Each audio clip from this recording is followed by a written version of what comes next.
Mr. Achilles. By Jennette Lee. Mr. Achilles. Achilles goes to Chicago. Achilles Alexandrakis was arranging the fruit on his stall in front of his little shop on Clark Street. It was a clear, breezy morning, cool for October, but not cold enough to endanger the fruit that Achilles handled so deftly in his dark, slender fingers.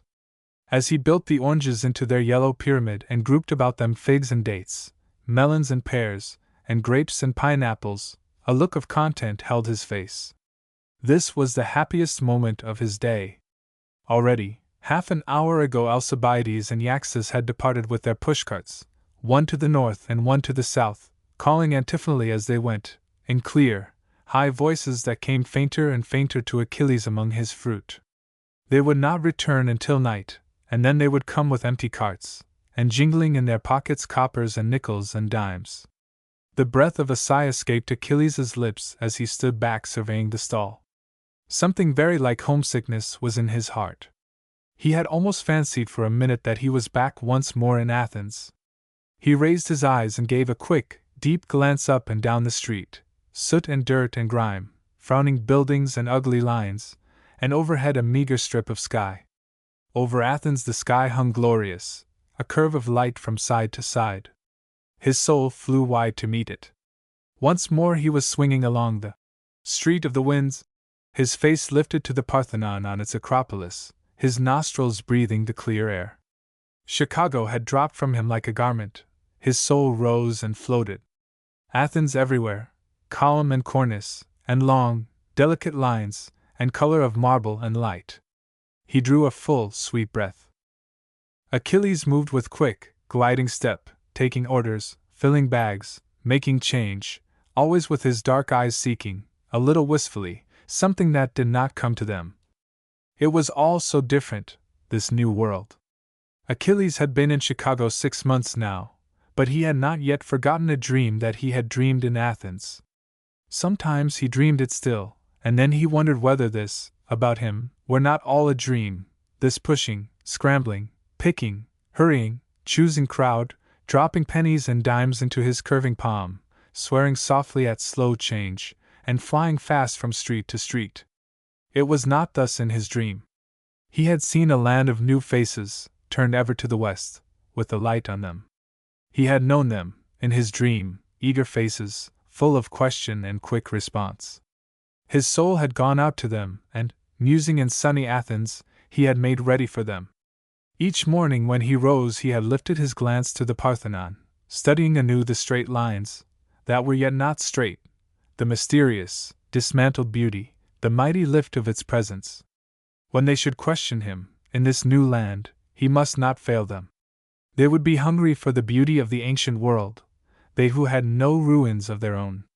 He knew in his heart how it would be with them, the homesickness for the East, all its wonder and its mystery. Yes, he would carry it to them. He, Achilles Alexandrakis, should not be found wanting.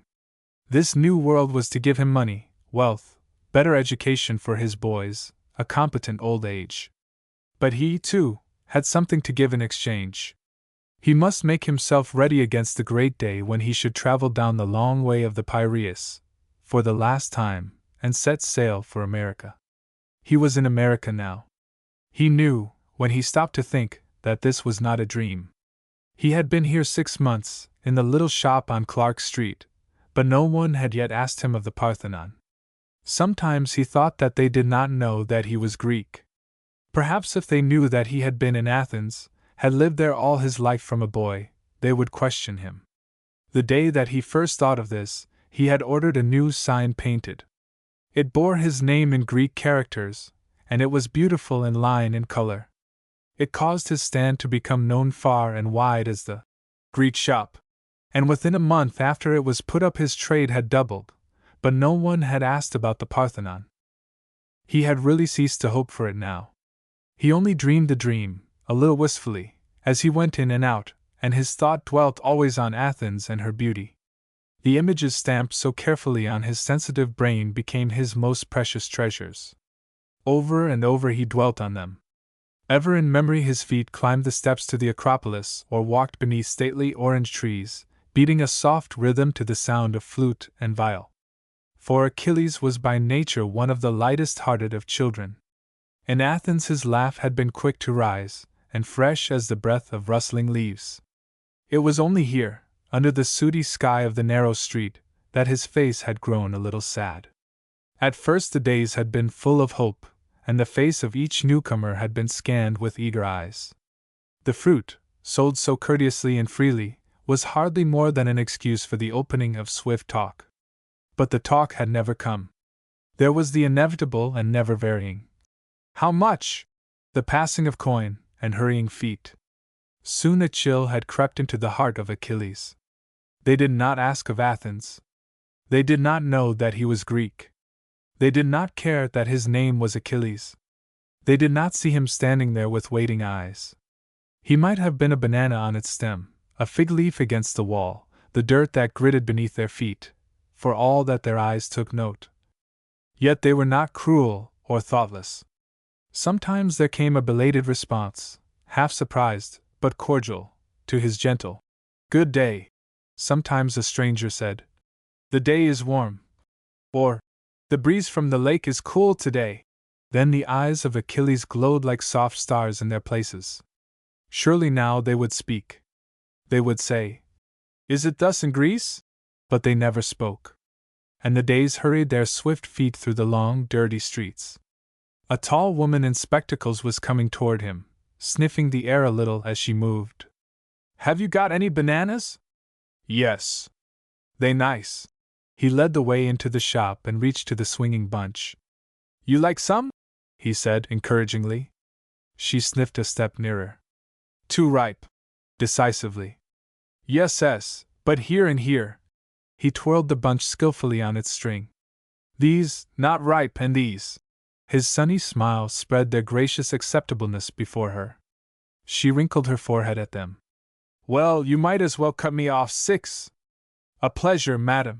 He had seized a heavy knife. "Give me that one." It was a large one near the center. "And this one here, and here." When the 6 were selected and cut off, they were the cream of the bunch. She eyed him doubtfully, still scowling a little. "Yes. I'll take these." The Greek bowed gravely over the coin she dropped into his palm. "Thank you, madam." It was later now, and the crowd moved more slowly, with longer pauses between the buyers. A boy with a bag of books stopped for an apple. 2 children with their nurse halted a moment, looking at the glowing fruit. The eyes of the children were full of light and question. Somewhere in their depths Achilles caught a flitting shadow of the Parthenon. Then the nurse hurried them on, and they, too, were gone. He turned away with a little sigh, arranging the fruit in his slow, absent way. Something at the side of the stall caught his eye, a little movement along the board, in and out through the color and leaves. He lifted a leaf to see. It was a green and black caterpillar, crawling with stately hunch to the back of the stall. Achilles watched him with gentle eyes. Then he leaned over the stall and reached out a long finger. The caterpillar, poised in midair, remained swaying back and forth above the dark obstruction. Slowly it descended and hunched itself anew along the finger. It traveled up the motionless hand and reached the sleeve. With a smile on his lips, Achilles entered the shop. He took down an empty fig box and transferred the treasure to its depths, dropping in after it 1 or 2 leaves and a bit of twig. He fitted the lid to the box, leaving a little air, and taking the pen from his desk, wrote across the side in clear Greek letters. Then he placed the box on the shelf behind him, where the wet ink of the lettering glistened faintly in the light. It was a bit of the heart of Athens prison there, and many times, through the cold and snow and bitter sleet of that winter, Achilles took down the fig box and peered into its depths at a silky bit of gray cradle swung from the side of the box by its delicate bands. 2. A butterfly spreads its wings. It happened, on a Wednesday in May, that Madame Lewandowska was ill. So ill that when Betty Harris, with her demure music roll in her hand, tapped at the door of Madame Lewandowska's studio, she found no one within. On ordinary days this would not have mattered, for the governess, Miss Stone, would have been with her, and they would have gone shopping or sightseeing until the hour was up and James returned. But today Miss Stone, too, was ill. James had departed with the carriage, and Betty Harris found herself standing, music roll in hand, at the door of Madame Lindowska's studio, alone in the heart of Chicago for the first time in the 12 years of her life. It had been a very carefully guarded life, with nurses and servants and instructors. No little princess was ever more sternly and conscientiously reared than little Betty Harris, of Chicago. For her tiny sake, herds of cattle were slaughtered every day, and all over the land hoofs and hides and byproducts and soap factories lifted themselves to heaven for Betty Harris. If anything were to happen to her, the business of a dozen states would quiver to the core. She tapped the marble floor softly with her foot and pondered. She might sit here in the hall and wait for James, a whole hour. There was a bench by the wall. She looked at it doubtfully. It was not seemly that a princess should sit waiting for a servant, not even in marble halls. She glanced about her again. There was probably a telephone somewhere, perhaps on the ground floor. She could telephone home and they would send another carriage. Yes, that would be best. She rang the elevator bell and descended in stately silence. When she stepped out of the great door of the building, she saw, straight before her, the sign she sought: Pay Station. But then something happened to Betty Harris. The spirit of the spring day caught her and lifted her out of herself. Men were hurrying by with light step. Little children laughed as they ran. Betty skipped a few steps and laughed softly with them. She would walk home. It was not far. She had often walked as far in the country, and she knew the way quite well. And when she looked up again, she stood in front of the glowing fruit stall, and Achilles Alexandrakis was regarding her with deep, sad eyes. Achilles had been dreaming down the street when the little figure came in sight. His heart all day had been full of sadness, for the spring in the air. And all day Athens had haunted his steps, the Athens of dreams. Once when he had retired into the dark, cool shop, he brushed his sleeve across his eyes, and then he had stood looking down in surprise at something that glistened on its worn surface. Betty Harris looked at him and smiled. She had been so carefully brought up that she had not learned that some people were her inferiors and must not be smiled at. She gave him the straight, sweet smile that those who had cared for her all her life loved so well. Then she gave a little nod. "I'm walking home," she said. Achilles leaned forward a little, almost holding his breath lest she float from him. It was the very spirit of Athens, democratic, cultured, naive. He gave her the salute of his country. She smiled again. Then her eye fell on the tray of pomegranates near the edge of the stall, round and pink. She reached out a hand. "I have never seen these," she said slowly. "What are they?" "Pomegranates, yes, you like some? I give you." He disappeared into the shop and Betty followed him, looking about with clear, interested eyes. It was like no place she had ever seen, this cool, dark room, with its tiers on tiers of fruit, and the fragrant, spicy smell, and the man with the sad, kind face. Her quick eye paused, arrested by the word printed on a box on the shelf to the right. Ah, that was it! She knew now quite well. He was a Greek man. She knew the letters, she had studied Greek for 6 months, but she did not know this word. She was still spelling it out when Achilles returned with the small box of pomegranates in his hand. She looked up slowly. "I can't quite make it out," she said. "That?" Achilles' face was alight. "That is Greek." She nodded. "I know. I study it, but what is it, the word?" "The word, ah, yes, it is how you say. You shall see." He reached out a hand to the box. But the child stopped him. A quick thought had come to her. "You have been in Athens, haven't you? I want to ask you something, please." The hand dropped from the box. The man turned about, waiting. If heaven were to open to him now. "I've always wanted to see a Greek man," said the child slowly.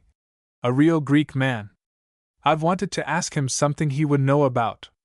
Have you ever seen the Parthenon?" She put the question with quaint seriousness. A light came into the eyes of Achilles Alexandrakis. It flooded the room. "You asked me, the Parthenon?" he said solemnly. "You wish me, tell that?" It was wistful, almost a cry of longing. Betty Harris nodded practically.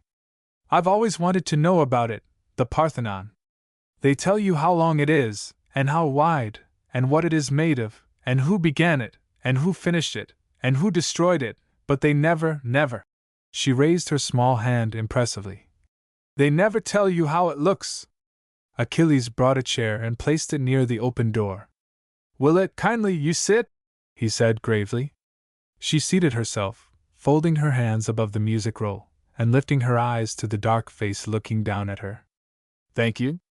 Achilles leaned back against the counter, thinking a little. He sighed gently. I tell you many things, he said at last. About the Parthenon, please, said Betty Harris. You like Athens? He said it like a child. I should like it, if they would tell me real things. I don't seem to make them understand. But when they say how beautiful it is, I feel it here. She laid her small hand to her side. The smile of Achilles held the glory in its depths. I tell you, he said. The clear face reflected the smile. A breath of waiting held the lips. Yes. Achilles leaned again upon his counter. His face was rapt, and he spread his fingertips a little, as if something within them stirred to be free. It stands so high and lifts itself. Achilles raised his dark hands. Ruined there, so great, and far beneath, the city lies, drawing near, and yet it cannot reach, and all around is light, and light, and light. Here it is a cellar. His hands closed in with crushing touch. But there!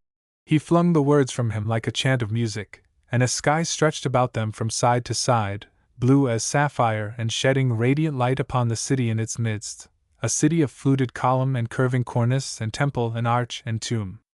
The words rolled on, fierce and eager. It was a song of triumph, with war and sorrow and mystery running beneath the sound of joy. And the child, listening with grave, clear eyes, smiled a little, holding her breath. I see it, I see it! She half whispered the words.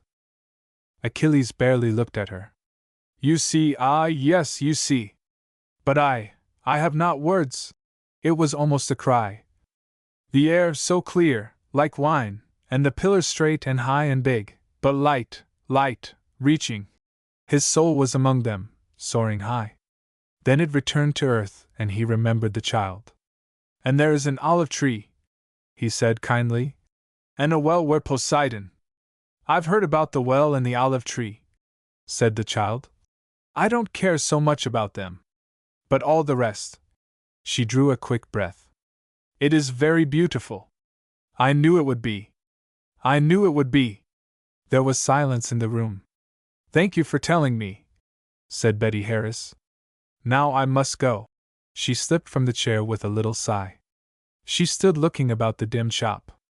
Now I must go, she repeated wistfully. Achilles moved a step toward the shelf. Yes, but wait, I will show you. He reached up to the box and took it down lightly. I show you. He was removing the cover. The child leaned forward with shining eyes. A smile came into the dark, grave face looking into the box. Ah, he has blossomed, for you. He held it out to her. She took it in shy fingers, bending to it. It is beautiful, she said softly. Yes, beautiful. The dark wings, with shadings of gold and tender blue, lifted themselves a little, waiting. The child looked up. May I touch it? She asked. Yes, but why not? The dark head was bent close to hers, watching the wonderful wings. Slowly Betty Harris put out a finger and stroked the wings. They fluttered a little, opened wide and rose, in their first flutter of light. Oh! It was a cry of delight from the child. The great creature had settled on the bunch of bananas and hung swaying. The gold and blue wings opened and closed slowly. Achilles drew near and put out a finger. The butterfly was on it. He held it toward her, smiling gently, and she reached up, her very breath on tiptoe. A little smile curved her lips, quick and wondering, as the transfer was made, thread by thread, till the gorgeous thing rested on her own palm. She looked up. What shall I do with it? It was a shining whisper. Achilles' eyes sought the door. They moved toward it slowly, light as breath. In the open doorway they paused. Above the tall buildings the gray rim of sky lifted itself. The child looked up to it. Her eyes returned to Achilles. He nodded gravely. She raised her hand with a little piff.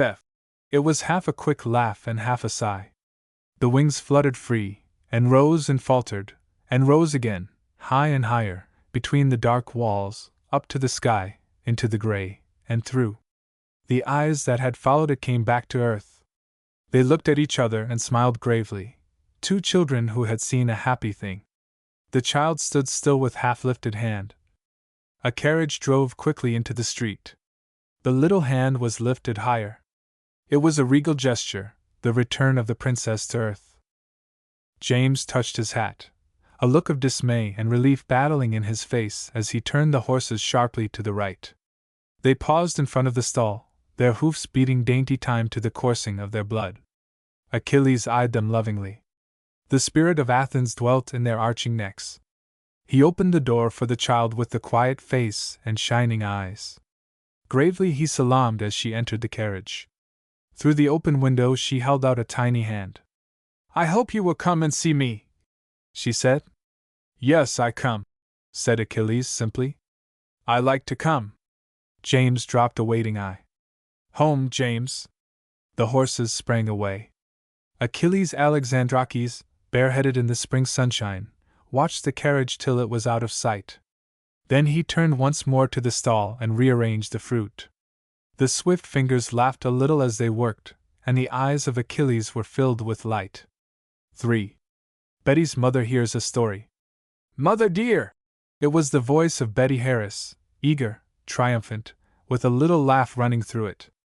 "Mother dear!" "Yes, Betty." The woman seated at the dark mahogany desk looked up, a little line between her eyes. "You have come, child?" It was half a caress. She put out an absent hand, drawing the child toward her while she finished her note. The child stood by gravely, looking with shining eyes at the face bending above the paper. It was a handsome face with clear, hard lines, the reddish hair brushed up conventionally from the temples, and the skin a little pallid under its careful massage and skillfully touched surface. To Betty Harris her mother was the most beautiful woman in the world, more beautiful than the marble Venus at the head of the long staircase, or the queenly lady in the next room, forever stepping down from her gilded frame into the midst of tapestry and leather in the library. It may have been that Betty's mother was quite as much a work of art in her way as these other treasures that had come from the old world.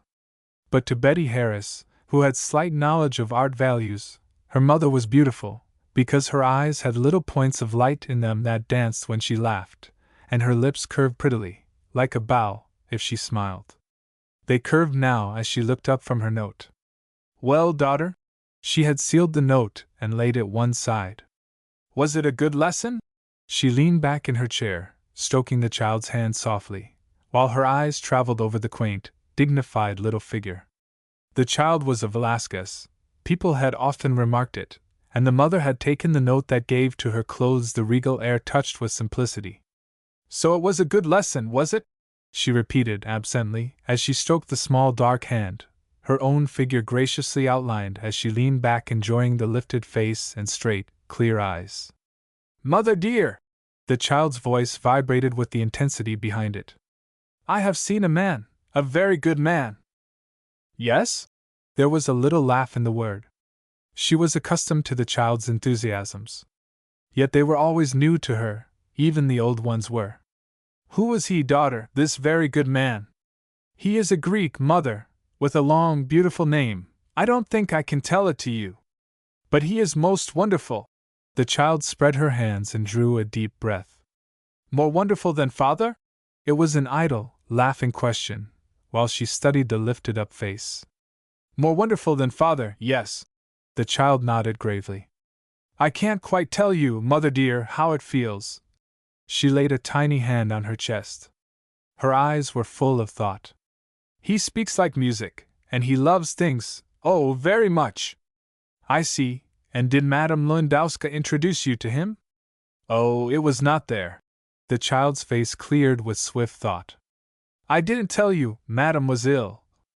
The reclining figure straightened a little in its place, but the face was still smiling. "So you and Miss Stone." "But Miss Stone is ill, mother dear." Did you forget her toothache? The tone was politely reproachful. The woman was very erect now, her small eyes grown wide, gazing at the child, devouring her. Betty! Where have you been? It was more a cry than a question, a cry of dismay, running swiftly toward terror. It was the haunting fear of her life that Betty would some day be kidnapped, as the child next door had been. The fingers resting on the arm of the chair were held tense.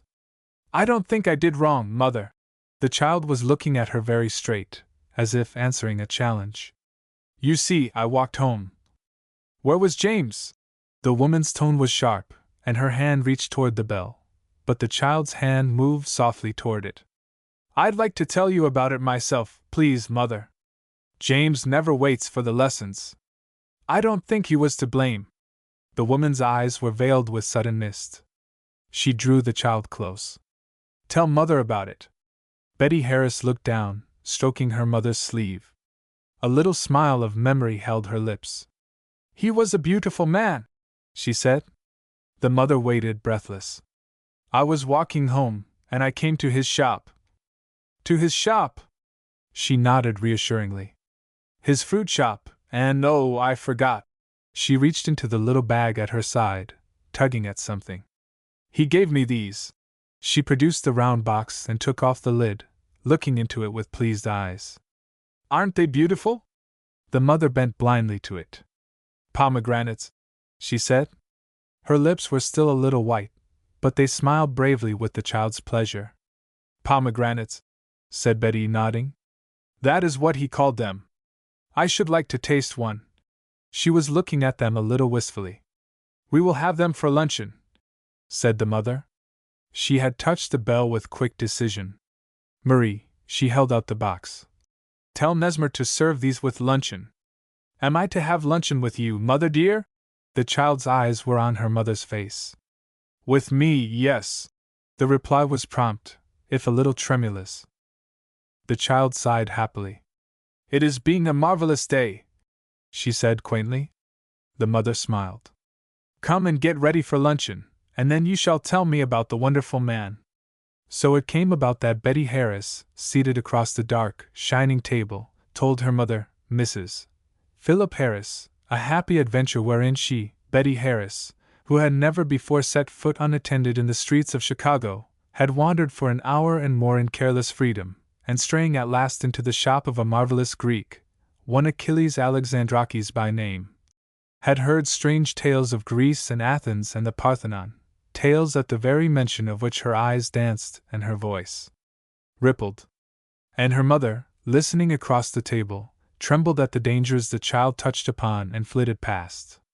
It had been part of the careful rearing of Betty Harris that she should not guess that the constant attendance upon her was a bodyguard, such as might wait upon a princess. It had never occurred to Betty Harris that other little girls were not guarded from the moment they rose in the morning till they went to bed at night, and that even at night Miss Stone slept within sound of her breath. She had grown up happy and carefree, with no suspicion of the danger that threatened the child of a marked millionaire. She did not even know that her father was a very rich man, so protected had she been. She was only a little more simple than most children of 12. And she met the world with straight, shining looks, speaking to rich and poor with a kind of open simplicity that won the heart. Her mother, watching the clear eyes, had a sudden pang of what the morning might have been, the disillusionment and terror of this unprotected hour, that had been made instead a memory of delight, thanks to an unknown Greek named Achilles Alexandrakis, who had told her of the beauties of Greece and the Parthenon, and had given her fresh pomegranates to carry home in a round box. The mother's thoughts rested on the man with a quick sense of gratitude. He should be paid 1,000 times over for his care of Betty Harris, and for pomegranates. They are like the Parthenon, said the child, holding one in her hand and turning it daintily to catch the light on its pink surface. They grew in Athens. She set her little teeth firmly in its round side. 4. And Achilles' dreams. Achilles, in his little shop, went in and out with the thought of the child in his heart. His thin fingers flitted lightly among the fruit. The sadness in his face had given way to a kind of waking joy and thoughtfulness. As he made change and did up bags and parcels of fruit, his thoughts kept hovering about her, and his lips moved in a soft smile, half muttering again the words he had spoken to her. Praises of Athens, city of light, sky of brightness, smiles, and running talk. It was all with him, and his heart was free. How the child's eyes had followed the words, full of trust. He should see her again, and again. Outside, a halo rested on the smoky air. A little child, out of the rattle and din, had spoken to him. As he looked up, the big, sooty city became softly the presence of the child. The sound of pennies clinking in hurried palms was no longer harsh upon his ears. They tinkled softly, little tunes that ran. Truly it had been a wonderful day for Achilles Alexandrakis. He paused in his work and looked about the little shop. The same dull shining rows of fruit, the same spicy smell and the glowing discs of yellow light. He drew a deep, full breath. It was all the same, but the world was changed. His heart that had ached so long with its pent-up message of Greece, the glory of her days, the beauty of temples and statues and tombs, was freed by the tale of his lips.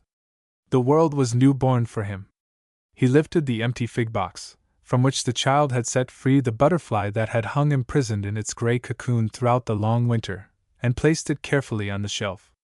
The lettering traced along its side was faded and dim, but he saw again the child's eyes lifted to it, the lips half parted, the eager question and swift demand that he should tell her of Athens and the Parthenon, and the same love and the wonder that dwelt in his own heart for the city of his birth. It was a strange coincidence that the child should have come to him. Perhaps she was the one soul in the great, hurrying city who could care. They did not understand, these hurrying, breathless men and women, how a heart could ache for something left behind across the seas, a city of quiet, the breath of the past, sorrow and joy and sweet life. No, they could not understand. But the child, he caught his breath a little. Where was she, in the hurry and rush? He had not thought to ask. And she was gone. Only for a moment the dark face clouded. Then the smile flooded again. He should find her. It might be hard, but he would search. Had he not come down the long way of the Piraeus to the sea, blue in the sun across the great waters by ship, and the long miles by train? He should find her. They would talk again. He laughed quietly in the dusky shop. Then his eye fell upon it, the music roll that had slipped quietly to the floor when her eager hand had lifted itself to touch the butterfly, opening and closing his great wings in the fig box. He crossed to it and lifted it almost reverently, brushing a breath of dust from its leather sides. He bent closer to it, staring at a little silver plate that swung from the strap. He carried it to the window, rubbing it on the worn black sleeve, and bending closer, studying the deep-cut letters. Then he lifted his head. A quick sigh floated from him. Miss Elizabeth Harris, 108 Lake Shore Drive. He knew the place quite well, facing the lake, where the water boomed against the great breakwater. He would take it to her, tomorrow, the next day, next week, perhaps. He wrapped it carefully away and laid it in a drawer to wait. She had asked him to come. The Greek professor laughs. To Mrs. Philip Harris, in the big house looking out across the lake, the passing days brought grateful reassurance. Betty was safe, Miss Stone was well again, and the man had not come. She breathed more freely as she thought of it. The child had told her that she had asked him. But she had forgotten to give him her address, and it would not do to be mixed up with a person like that, free to come and go as he liked. He was no doubt a worthy man. But Betty was only a child, and too easily enamored of people she liked. It was strange how deep an impression the man's words had made on her. Athens and Greece filled her waking moments. Statues and temples, photographs and books of travel loaded the schoolroom shelves. The house reeked with Greek learning. Poor Miss Stone found herself drifting into archaeology, and an exhaustive study of Greek literature, Greek life, Greek art filled her days. The theory of Betty Harris's education had been elaborately worked out by specialists from earliest babyhood. Certain studies, rigidly prescribed, were to be followed whether she liked them or not, but outside these lines, subjects were to be taken up when she showed an interest in them. There could be no question that the time for the study of Greek history and Greek civilization had come. Miss Stone labored early and late. Instruction from the university down the lake was pressed into service. But out of it all the child seemed, by some kind of precious alchemy, to extract only the best, the vital heart of it. The instructor in Greek marveled a little. "She is only a child," he reported to the head of the department. "And the family are American of the newest type, you know, the Philip Harises?" The professor nodded. "I know, hide and hoof a generation back." The instructor assented. "But the child is uncanny. She knows more about Greek than I do, I suppose?" The professor smiled indulgently. "She wouldn't have to know much for that. It isn't so much what she knows. She has a kind of feeling for things. I took up a lot of photographs today, some of the later period mixed in, and she picked them out as if she had been brought up in Athens." The professor looked interested. "Modern educational methods?" "As much as you like," said the instructor. "But it is something more. When I am with the child, I am in Athens itself. Chicago makes me blink when I come out." The professor laughed. The next day he made an appointment to go himself to see the child. He was a famous epigraphist and an authority in his subject. He had spent years in Greece, with his nose, for the most part, held close to bits of parchment and stone. When he came away, he was laughing softly. "I am going over for a year," he said, when he met the instructor that afternoon in the corridor. "Did you see the little Harris girl?" asked the instructor. The professor paused. "Yes, I saw her. How did she strike you?" "She struck me dumb," said the professor. "I listened for the best part of an hour while she expounded things to me, asked me questions I couldn't answer, mostly." He chuckled a little. "I felt like a fool," he added frankly. "And it felt good." The instructor smiled. "I go through it twice a week. The trouble seems to be that she's alive, and that she thinks everything Greek is alive, too." The professor nodded. "It's never occurred to her it's dead and done with, these 1,000 years and more." He gave a little sigh. "Sometimes I've wondered myself whether it is quite as dead as it looks to you and me," he added. "You know that grain, wheat or something, that Blackman took from the Egyptian mummy he brought over last spring?" "Yes, he planted it." "Exactly. And all summer he was tending a little patch of something green up there in his backyard, as fresh as the eyes of Pharaoh's daughter ever looked on." The instructor opened his eyes a little. This was a wild flight for the head epigraphist. "That's the way she made me feel, that little Harris girl," explained the professor. "As if my mummy might spring up and blossom any day if I didn't look out." The instructor laughed out. "So you're going over with it?" "A year, 2 years maybe," said the professor. "I want to watch it sprout." 6. Achilles calls on Betty Harris. In another week Achilles Alexandrakis had made ready to call on Betty Harris. There had been many details to attend to: a careful sponging and pressing of his best suit, the purchase of a new hat, and cuffs and collars of the finest linen. Nothing was too good for the little lady who had flitted into the dusky shop and out, leaving behind her the little line of light.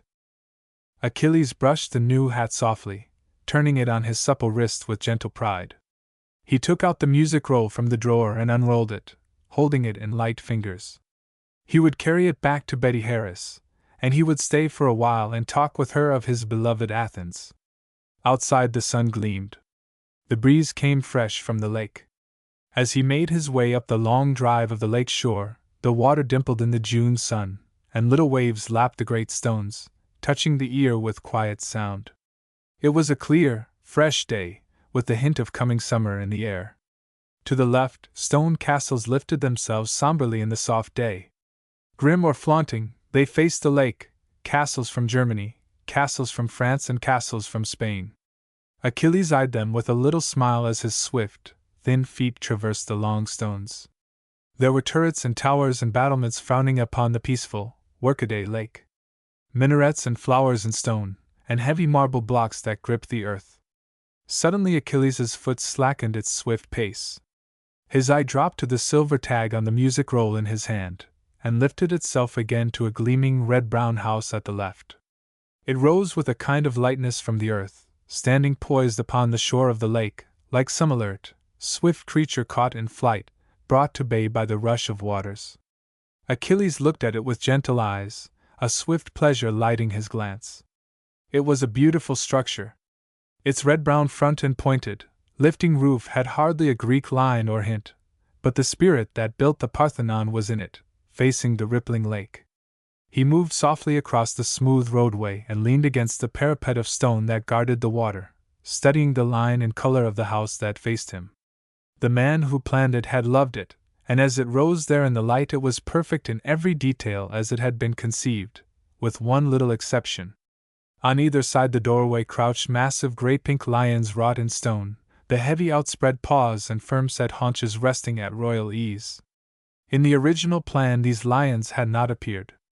But in their place had been 2 steers, wide-flanked and short-horned, with lifted heads and nostrils snuffling free, something crude, brusque, perhaps, but full of power and quick onslaught. The house that rose behind them had been born of the same thought. Its pointed gable and its facades, its lifted front, had the same look of challenge. The light, firm-planted hoofs, the springing head, were all there, in the soft, red stone running to brown in the flanks. The stockyard owner and his wife had liked the design, with no suspicion of the symbol undergirding it. The man had liked it all, steers and red-brown stone and all, but the wife had objected. She had traveled far, and she had seen, on a certain building in Rome, 2 lions guarding a ducal entrance. Now that the house was finished, the architect seldom passed that way. But when he did he swore at the lions softly, as he whirred by. He had done a mighty thing, conceived in steel and stone a house that fitted the swift life out of which it came, a windswept place in which it stood, and all the stirring, troublous times about it. There it rose in its spirit of lightness, head uplifted and nostrils sniffing the breeze, and in front of it squatted 2 stone lions from the palmy days of Rome. He gritted his teeth, and drove his machine hard when he passed that way. But to Achilles, standing with bared head, the breeze from the lake touching his forehead, the lions were of no account. He let them go. The spirit of the whole possessed him. It was as if a hand had touched him lightly on the shoulder, in a crowd, staying him. A quick breath escaped his lips as he replaced his hat and crossed to the red-brown steps. He mounted them without a glance at the pink monsters on either hand. A light had come into his face. The child filled it. The stiff butler eyed him severely, and the great door seemed ready to close of itself. Only something in the poise of Achilles' head, a look in his eyes, held the hinge waiting a grudging minute while he spoke. He lifted his head a little. The look in his eyes deepened. "I am called Miss Elizabeth Harris, and her mother, to see," he said simply. The door paused a little and swung back an inch. He might be a great savant, some scholar of parts, an artist. They came for the child, to examine her, to play for her, to talk with her. Then there was the music roll. It took the blundering grammar and the music roll to keep the door open, and then it opened wide and Achilles entered, following the butler's stateliness up the high, dark hall. Rich hangings were about them, and massive pictures, bronzes and statues, and curious carvings. Inside the house the taste of the mistress had prevailed. At the door of a great, high-ceiled room the butler paused, holding back the soft drapery with austere hand. "What name, for madam?" he said. The clear eyes of Achilles met his. "My name is Achilles Alexandrakis," he said quietly. The eyes of the butler fell. He was struggling with this unexpected morsel in the recesses of his being. Plain Mr. Alexander would have had small effect upon him, but Achilles Alexandrakis.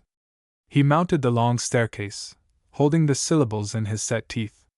"Alexandrakis?" His mistress turned a little puzzled frown upon him. "What is he like, Connor?" The man considered a safe moment. "He's a foreigner," he said, addressing the wall before him with impassive jaw. A little light crossed her face, not a look of pleasure.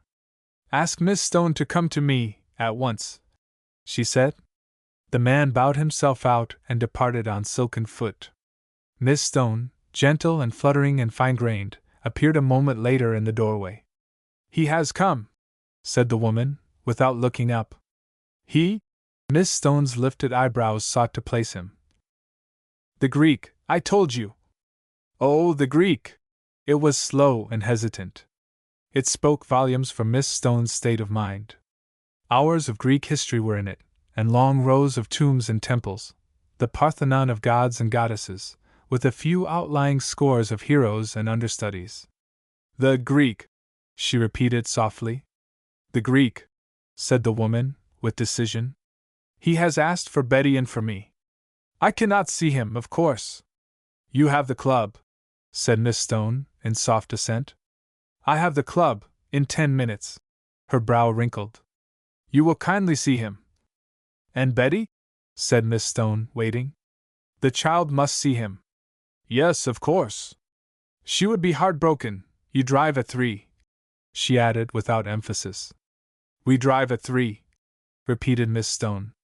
She moved quietly away, her gray gown a bit of shimmering in the gorgeous rooms.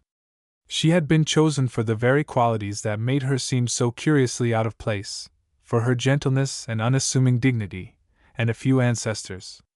The country had been searched for a lady, so much the lady that she had never given the matter a thought. Miss Stone was the result.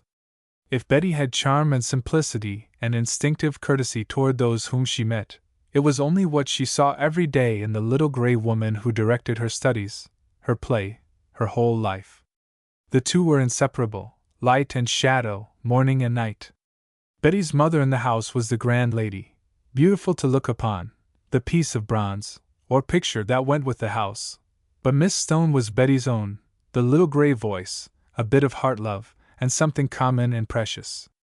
They came down the long rooms together, the child's hand resting lightly in hers, and her steps dancing a little in happy play. She had not heard the man's name. He was only a wise man whom she was to meet for a few minutes, before she and Miss Stone went for their drive. The day was full of light outside, even in the heavily draped rooms you could feel its presence. She was eager to be off, out in the sun and air of the great sea of freshness, and the light, soft wind on her face. Then she saw the slim, dark man who had risen to meet her, and a swift light crossed her face. She was coming down the room now, both hands outstretched, fluttering a little in the quick surprise and joy. Then the hands stayed themselves, and she advanced demurely to meet him, but the hand that lifted itself to his seemed to sing like a child's hand, in spite of the princess. "I am glad you have come," she said. "This is Miss Stone." She seated herself beside him, her eyes on his face, her little feet crossed at the ankle. "Have you any new fruit today?" she asked politely. He smiled a little, and drew a soft, flat, white bit of tissue from his pocket, undoing it fold on fold, till in the center lay a gray-green leaf. The child bent above it with pleased glance. Her eyes traveled to his face. He nodded quickly. "I thought of you. It is the eastern citron. See." He lifted the leaf and held it suspended. "It hangs like this, and the fruit is blue, gray-blue like." His eye traveled about the elaborate room. He shook his head slowly. Then his glance fell on the gray gown of Miss Stone as it fell along the rug at her feet, and he bowed with gracious appeal for permission. "Like the dress of Madame," he said, "but warmer, like the sun, and blue." A low color crept up into the soft line of Miss Stone's cheek and rested there. She sat watching the two with slightly puzzled eyes. She was a lady, kindly and gracious to the world, but she could not have thought of anything to say to this fruit peddler who had seemed, for days and weeks, to be tumbling all Greek civilization about her head. The child was chatting with him as if she had known him always. They had turned to each other again, and were absorbed in the silken leaf, the man talking in soft, broken words, the child piecing out the half-finished phrase with quick nod and gesture, her little voice running in and out along the words like ripples of light on some dark surface. The face of Achilles had grown strangely radiant. Miss Stone, as she looked at it again, was almost startled at the change. The somber look had vanished. Quick lights ran in it, and little thoughts that met the child's and laughed. "They are two children together," thought Miss Stone, as she watched them. "I have never seen the child so happy." She must see him again. She sat with her hands folded in her gray lap, a little apart, watching the pretty scene and happy in it, but outside it all, untouched and gray and still. 7. To meet the Halcyon Club. Outside the door the horses pranced, champing a little at the bit, and turning their shining, arching necks in the sun. Other carriages drove up and drove away. Rich toilets alighted and mounted the red-brown steps, hats that rose, tier on tier, riotous parterres of flowers and feathers and fruit, close little bonnets that proclaimed their elegance by velvet knot or subtle curve of brim and crown.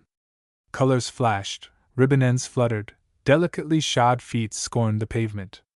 It was the Halcyon Club of the North Side, assembling to listen to Professor Addison Trent, the great epigraphist, who was to discourse to them on the inscriptions of Knossos, the berry town of Crete. The feathers and flowers and boas were only surface deep. Beneath them beat an intense desire to know about epigraphy, all about it. The laughing faces and daintily shod feet were set firmly in the way of culture. They swept through the wide doors, up the long carved staircase, from the Carracci Palace in Florence, into the wide library, with its arched ceiling and high-shelved books and glimpses of busts and pedestals.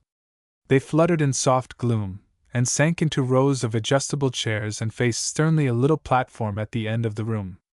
The air of culture descended gratefully about them. They buzzed a little in its dim warmth, and settled back to await the arrival of the great epigraphist. The great epigraphist was, at this moment, 363½ miles, to be precise, out from New York. He was sitting in a steamer chair, his feet stretched comfortably before him, a steamer rug wrapped about his ample form, a gray cap pulled over his eyes. Dozing in the sun, suddenly he sat erect. The rug fell from his person, the visor shot up from his eyes. He turned them blankly toward the shoreless west. This was the moment at which he had instructed his subconscious self to remind him of an engagement to lecture on Cretan inscriptions at the home of Mrs. Philip Harris on the Lake Shore Drive, Chicago, Illinois. He looked again at the shoreless west and tried to grasp it. It may have been his subconscious self that reminded him. It may have been the telepathic waves that traveled toward him out of the half-gloom of the library. They were 50 strong, and they traveled with great intensity. Had anyone seen him? Where was he? What was wrong? Late. Very late. Such a punctual man. The waves fluttered and spread and grew. The president of the club looked at the hostess. The hostess looked at the president. They consulted and drew apart.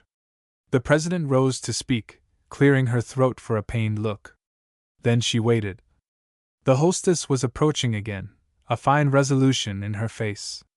They conferred, looking doubtfully at the door. The president nodded courageously and seated herself again on the platform, while Mrs. Philip Harris passed slowly from the room, the eyes of the assembled company following her with a little look of curiosity and dawning hope. 8. And give a simple lecture. In the doorway below she paused a moment, a little startled at the scene. The bowed heads, the bit of folded tissue, the laughing, eager tones, the look in Miss Stone's face held her. She swept aside the drapery and entered, the stately lady of the house. The bowed heads were lifted. The child sprang to her feet. "Mother dear! It is my friend! He has come!" the words sang. Mrs. Philip Harris held out a gracious hand. She had not intended to offer her hand. She had intended to be distant and kind. But when the man looked up she somehow forgot. She held out the hand with a quick smile. The Greek was on his feet, bending above it. "It is an honor, madam, that you come. I have come to ask a favor," she replied slowly, her eyes traveling over the well-brushed clothes, the clean linen, the slender feet of the man. Favor was not what she had meant to say, privilege was nearer it. But there was something about him. Her voice grew suave to match the words. "My daughter has told me of you."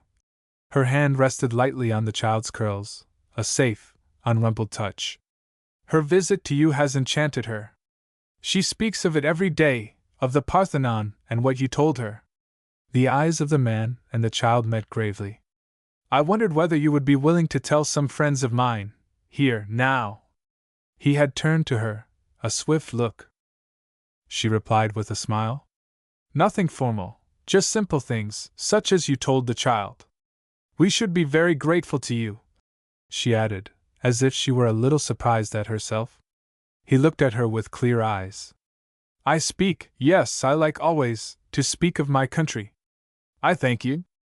The child, standing by with eager feet, moved lightly. Her hands danced in softest pats.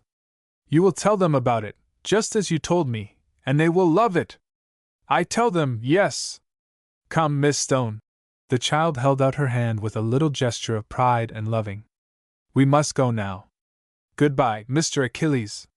You will come again, please. I come, said Achilles simply. He watched the quaint figure pass down the long rooms beside the shimmering gray dress, through an arched doorway at the end, and out of sight. Then he turned to his hostess with the quick smile of his race. She is beautiful, madam, he said slowly. She is a child. The mother assented absently. She was not thinking of the child, but of the 50 members of the Halcyon Club in the library. Will you come? She said. My friends are waiting. He spread his hands in quick assent. I come, as you like. I give pleasure to come. She smiled a little. Yes, you give pleasure. She was somehow at ease about the man. He was poor, illiterate, perhaps, but not uncouth. She glanced at him with a little look of approval as they went up the staircase. It came to her suddenly that he harmonized with it, and with all the beautiful things about them. The figure of Professor Trent flashed upon her, short and fat and puffing, and yearning toward the top of the stair. But this man. There was the grand air about him, and yet so simple. It was almost with a sense of eclat that she ushered him into the library. The air stirred subtly, with a little hush. The president was on her feet, introducing Mr. Achilles Alexandrakis, who, in the unavoidable absence of Professor Trent, had kindly consented to speak to them on the traditions and customs of modern Greek life. Achilles' eyes fell gently on the lifted faces. I like to tell you about my home, he said simply. I tell you all I can. The look of strain in the faces relaxed. It was going to be an easy lecture, one that you could know something about. They settled to soft attention and approval. Achilles waited a minute, looking at them with deep eyes. And suddenly they saw that the eyes were not looking at them, but at something far away, something beautiful and loved. It is safe to say that the members of the Halcyon Club had never listened to anything quite like the account that Achilles Alexandrakis gave them that day, in the gloomy room of the red-fronted house overlooking the lake, of the land of his birth. They scarcely listened to the actual words at first, but they listened to him, all lighted up from far away. There was something about him as he spoke, a sweeping rhythm that flew as a bird, reaching over great spaces, and a simple joy that lilted a little and sang. He drew for them the Parthenon, the glory of Athens, in column and statue and mighty temple and crumbling tomb. A sense of beauty and wonder and still, clear light passed before them. Then he paused, his voice laughed a little, and he spoke of his people. Nobody could have quite told what he said to them about his people. But flutes sang. The sound of feet was on the grass, touching it in tune, swift flitting feet that paused and held a rhythmic measure while it swung. Quick beating feet across the green. Shadowy forms. The sway of gowns, light falling, and the call of voices low and sweet. Greek youth and maiden swiftest play. They flung the branches wide and trembled in the voiceless light that played upon the grass. The foot of Achilles half beat the time. The tones filled themselves and lifted, slowly, surely. The voice quickened, it ran with faster notes, as one who tells some eager tale. Then it swung in cradling song the twilight of Athens, and the little birds sang low, twittering underneath the leaves, in softest garb. At last, rose leaves falling, the dusky bats around her rooftops, and the high soaring sky that arches all, mysterious and deep. Then the voice sank low, and rang and held the note, stern, splendid, Athens of might. City of power. Glory, in changing word, and in the lift of eye. Athens on her hills, like great Jove enthroned, the shout, the triumph, the clash of steel, and the feet of Alaric in the streets. The voice of the Greek grew hoarse now, tiny chords swelled on his forehead. Athens, city of war. Desolation, fire, and trampling. His eye was drawn in light. Vandal hand and iron foot. Who shall say how much of it he told, how much of it he spoke, and how much was only hinted or called up, in his voice and his gesture and his eye? They had not known that Athens was like this. They spoke in lowered voices, moving apart a little, and making place for the silver trays that began to pass among them. They glanced now and then at the dark man nibbling his biscuit absently and looking with unfathomable eyes into a teacup. A large woman approached him, her ample bust covered with little beads that rose and fell and twinkled as she talked. "I liked your talk, Mr. Alexis, and I am going over just as soon as my husband can get away from his business." She looked at him with approval, waiting for his. He bowed with deep, grave gesture. "My country is honored, madam." Other listeners were crowding upon them now, commending the fire-tipped words, felicitating the man with pretty gesture and soft speech, patronizing him for the Parthenon and his country and her art. The mistress of the house, moving in and out among them, watched the play with a little look of annoyance. He would be spoiled, a man of that class. She glanced down at the slip of paper in her hand. It bore the name, Achilles Alexandrakis, and below it a generous sum to his order. She made her way toward him, and waited while he disengaged himself from the little throng about him and came to her, a look of pleasure and service in his face. "You speak to me, madam? I wanted to give you this." She slipped the check into the thin fingers. "You can look at it later." But already the fingers had raised it with a little look of pleased surprise. Then the face darkened, and he laid the paper on the polished table between them. There was a quick movement of the slim fingers that pushed it toward her. "I cannot take it, madam, to speak of my country. I speak for the child, and for you." He bowed low. "I give please to do it." The next moment he had saluted her with gentle grace and was gone from the room, from the house, between the stone lions and down the lake shore drive, his free legs swinging in long strides, his head held high to the wind on the opal lake. A carriage passed him, and he looked up.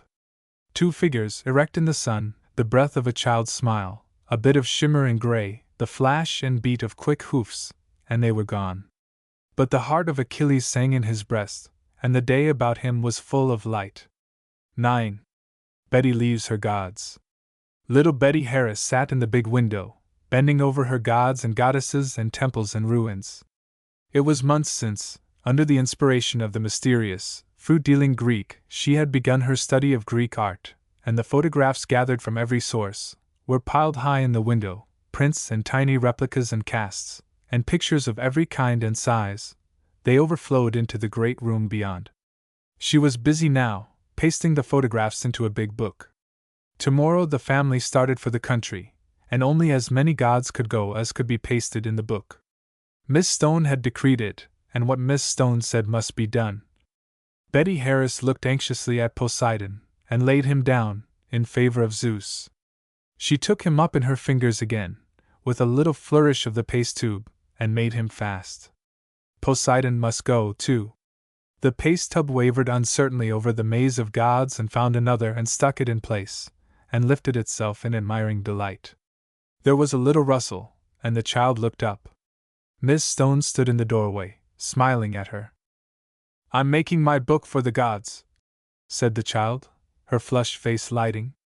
"It's a kind of home for them." She slipped down from her chair and came across, holding the book outstretched before her. "You see, I've put Poseidon in. He never had a home, except just the sea, of course, a kind of wet home." She gave the god a little pat, regarding him fondly. Miss Stone bent above the book, with the smile of understanding that always lay between them. When Betty Harris thought about God, he seemed always, somehow, like Miss Stone's smile, but bigger, because he filled the whole earth. She lifted her hand and stroked the cheek bending above her book. "I'm making a place for them all," she said. "It's a kind of story." She drew a sigh of quick delight.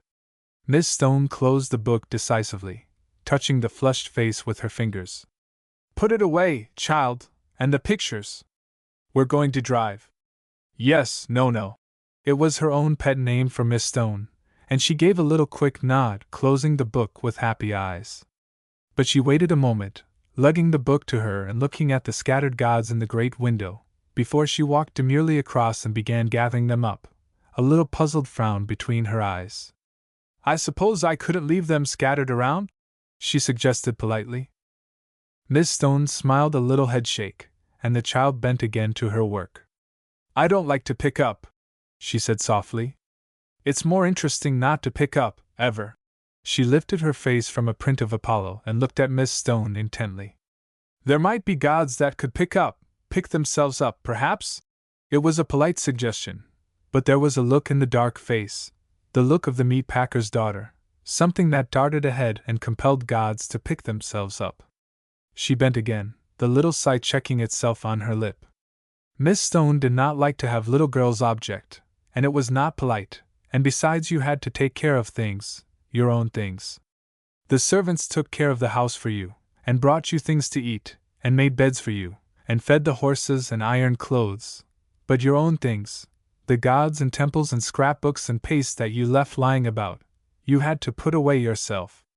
Her fingers found the paste tube and screwed it firmly in place, with a little twist of the small mouth, and hovered above the prince with quick touch. The servants did things, other things. Constance mended your clothes and dressed you, and Marie served you at table, and sometimes she brought a nice little lunch if you were hungry, and you and Miss Stone had it together on the school table, but no one ever picked up your playthings for you. She thrust the last god into his box and closed the lid firmly. Then she looked up. She was alone in the big room. In the next room she could hear Miss Stone moving softly, getting ready for the drive. She slipped from her seat and stood in the window, looking out. Far ahead the lake stretched, dancing with green waves and little white edges, and down below, the horses curved their great necks that glistened in the sun, and the harness caught gleams of light. The child's eyes dwelt on them happily. They were her very own, Pollux and Castor, and she was going driving in the sun. She hummed a little tune, standing looking down at them. Behind her stretched the great room, high-ceiled and wide, and furnished for a princess, a child princess. Its canopied bed and royal draperies had come across the seas from a royal house. The children of kings had slept in it before Betty Harris. The high walls were covered with priceless decoration, yet like a child in every line. It was Betty's own place in the great house, and the little room adjoining, where Miss Stone slept, was a part of it, clear and fine in its lines and in the bare quiet of the walls. Betty liked to slip away into Miss Stone's room, and stand very still, looking about her, hardly breathing. It was like a church, only clearer and sweeter and freer. Perhaps it was the woods, with the wind whispering up there. She always held her breath to listen in Miss Stone's room, and when she came back to her own child's room, with its canopied bed and royal draperies and color and charm, she held the stillness and whiteness of Miss Stone's room in her heart. It was like a bird nestling there. Betty had never held a bird, but she often lifted her hands to them as they flew, and once, in a dream, one had fluttered into the lifted hands and she had held it close and felt the wind blow softly. It was like Miss Stone's room. But Miss Stone was not like that. You could hug Nono and tell her secrets, and what you wanted for luncheon. Sometimes she would let you have it, if you were good, very good, and Nono knew everything. She knew so much that Betty Harris, looking from her window, sighed softly. No one could know as much as Nono knew, not ever.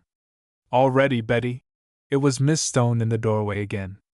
And with a last look down out of the window at the horses and the shimmering lake, the child came across the room, skipping a little. I should like to wear my hat with the cherries, please, she said. I like to feel them bob in the sun when it shines, they bob so nicely. She paused with a quick look. They do bob, don't they, Nono? I don't think I ever noticed, said Miss Stone. She was still smiling as she touched the tumbled hair, putting it in place. But they must bob, said Betty. I think I should have noticed your cherries bobbing, Miss Stone. She was looking intently at the quiet cheek close beside her own, with its little flush of pink, and the grayness of the hair that lay beside it. I notice all your things, Nono, she said softly. Miss Stone smiled again and drew her to her. I will look today, Betty, when we drive. The child nodded. Yes, they will bob then. I can see them, even with my eyes not shut, I can see them bob. Please, Constance.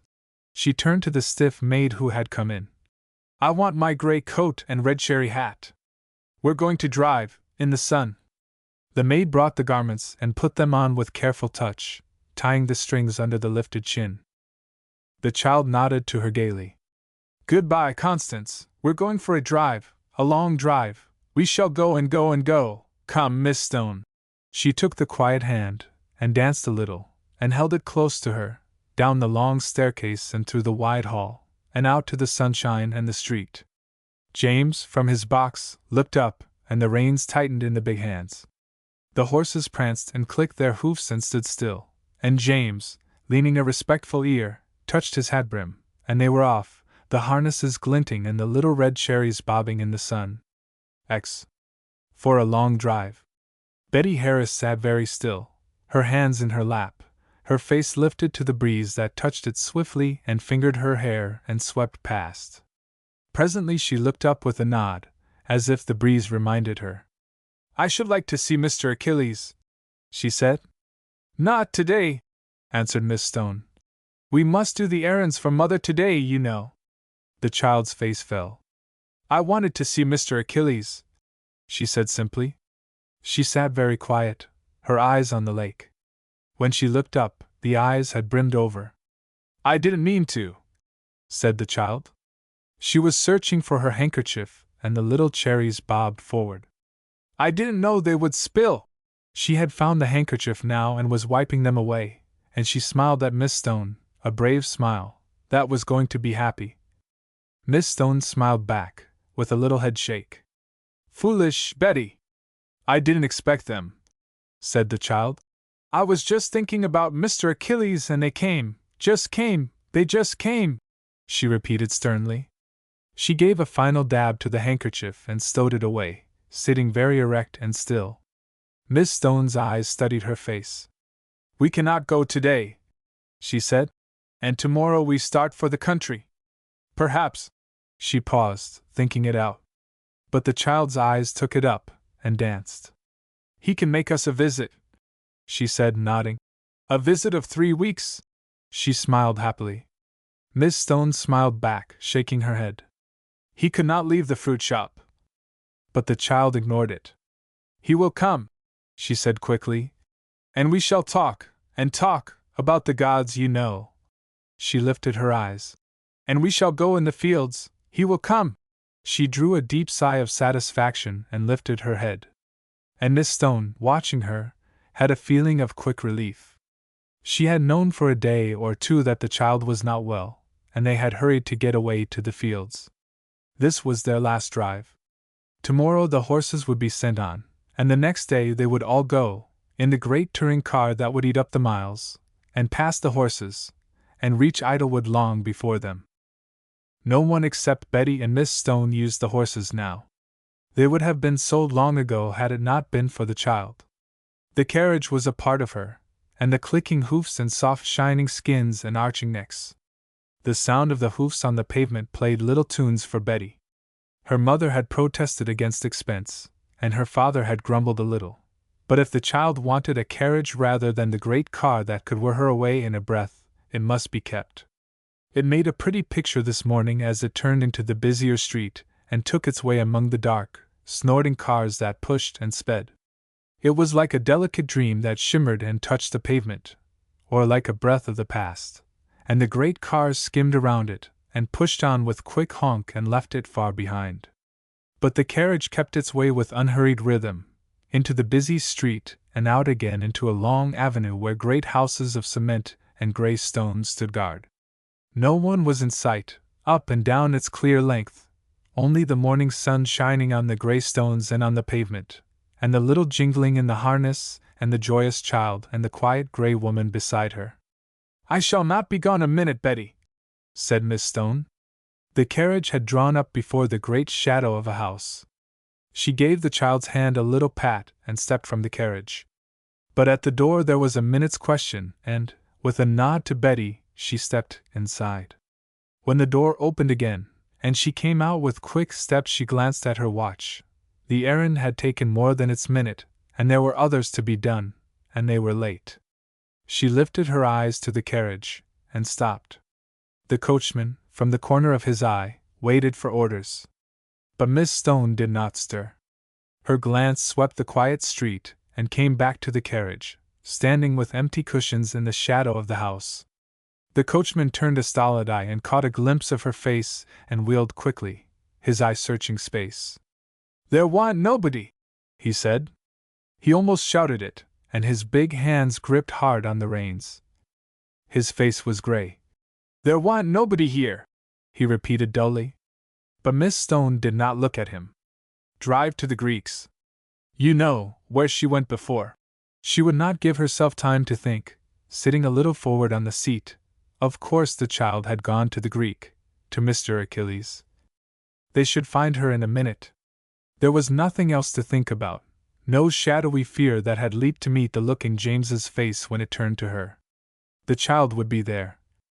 The carriage drew up before the shop, with its glowing lines of fruit under the striped awning, and Miss Stone had descended before the wheels scraped the curb, her glance searching the door and the dim room beyond. She halted on the threshold, peering in. A man came from the rear of the room, his hands outstretched to serve her. The dark, clear face, with its Greek lines, and the eyes that looked out at her held a welcome. "You do me honor," he said. "I hope Madam is well, and the little lady?" Then he stopped. Something in Miss Stone's face held him, and his hand groped a little, reaching toward her. "You tell me," he said. But she did not speak, and the look in her face grew very still. He turned sharply, calling into the shop behind him, and a boy came running, his eyes flashing a quick laugh, his teeth glinting. "I go," said the man, with quick gesture.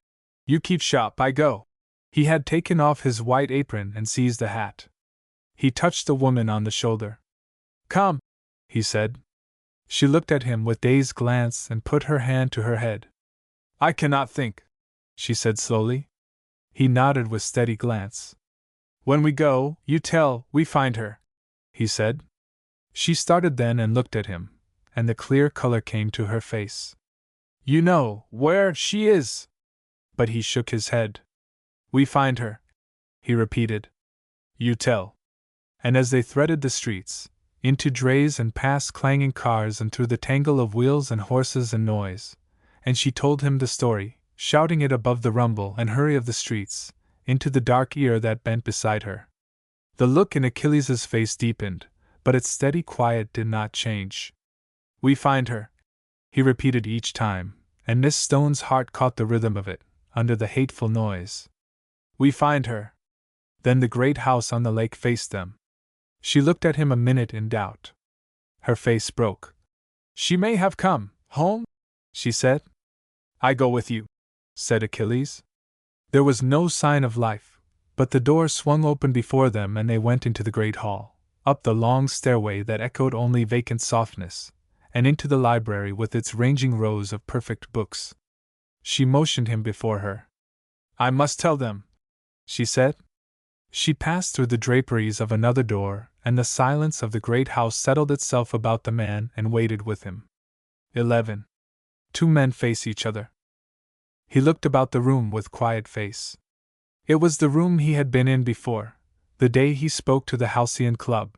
The ladies had costly gowns and strange hats, who had listened so politely while he told them of Athens and his beloved land. The room had been lighted then, with colored lamps and globes, a kind of rosy radiance. Now the daylight came in through the high windows and filtered down upon him over brown books and soft, leather-covered walls.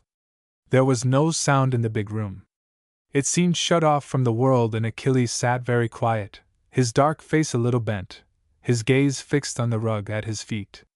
He was thinking of the child, and of her face when she had lifted it to him out of the crowded street, that first day, and smiled at him, and of their long talks since. It was the child who understood.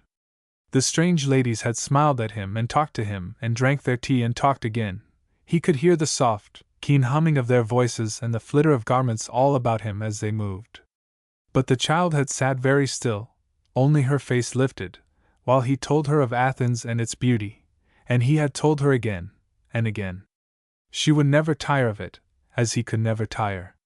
She was a child of light in the great new world, a child like himself, in the hurry of the noise.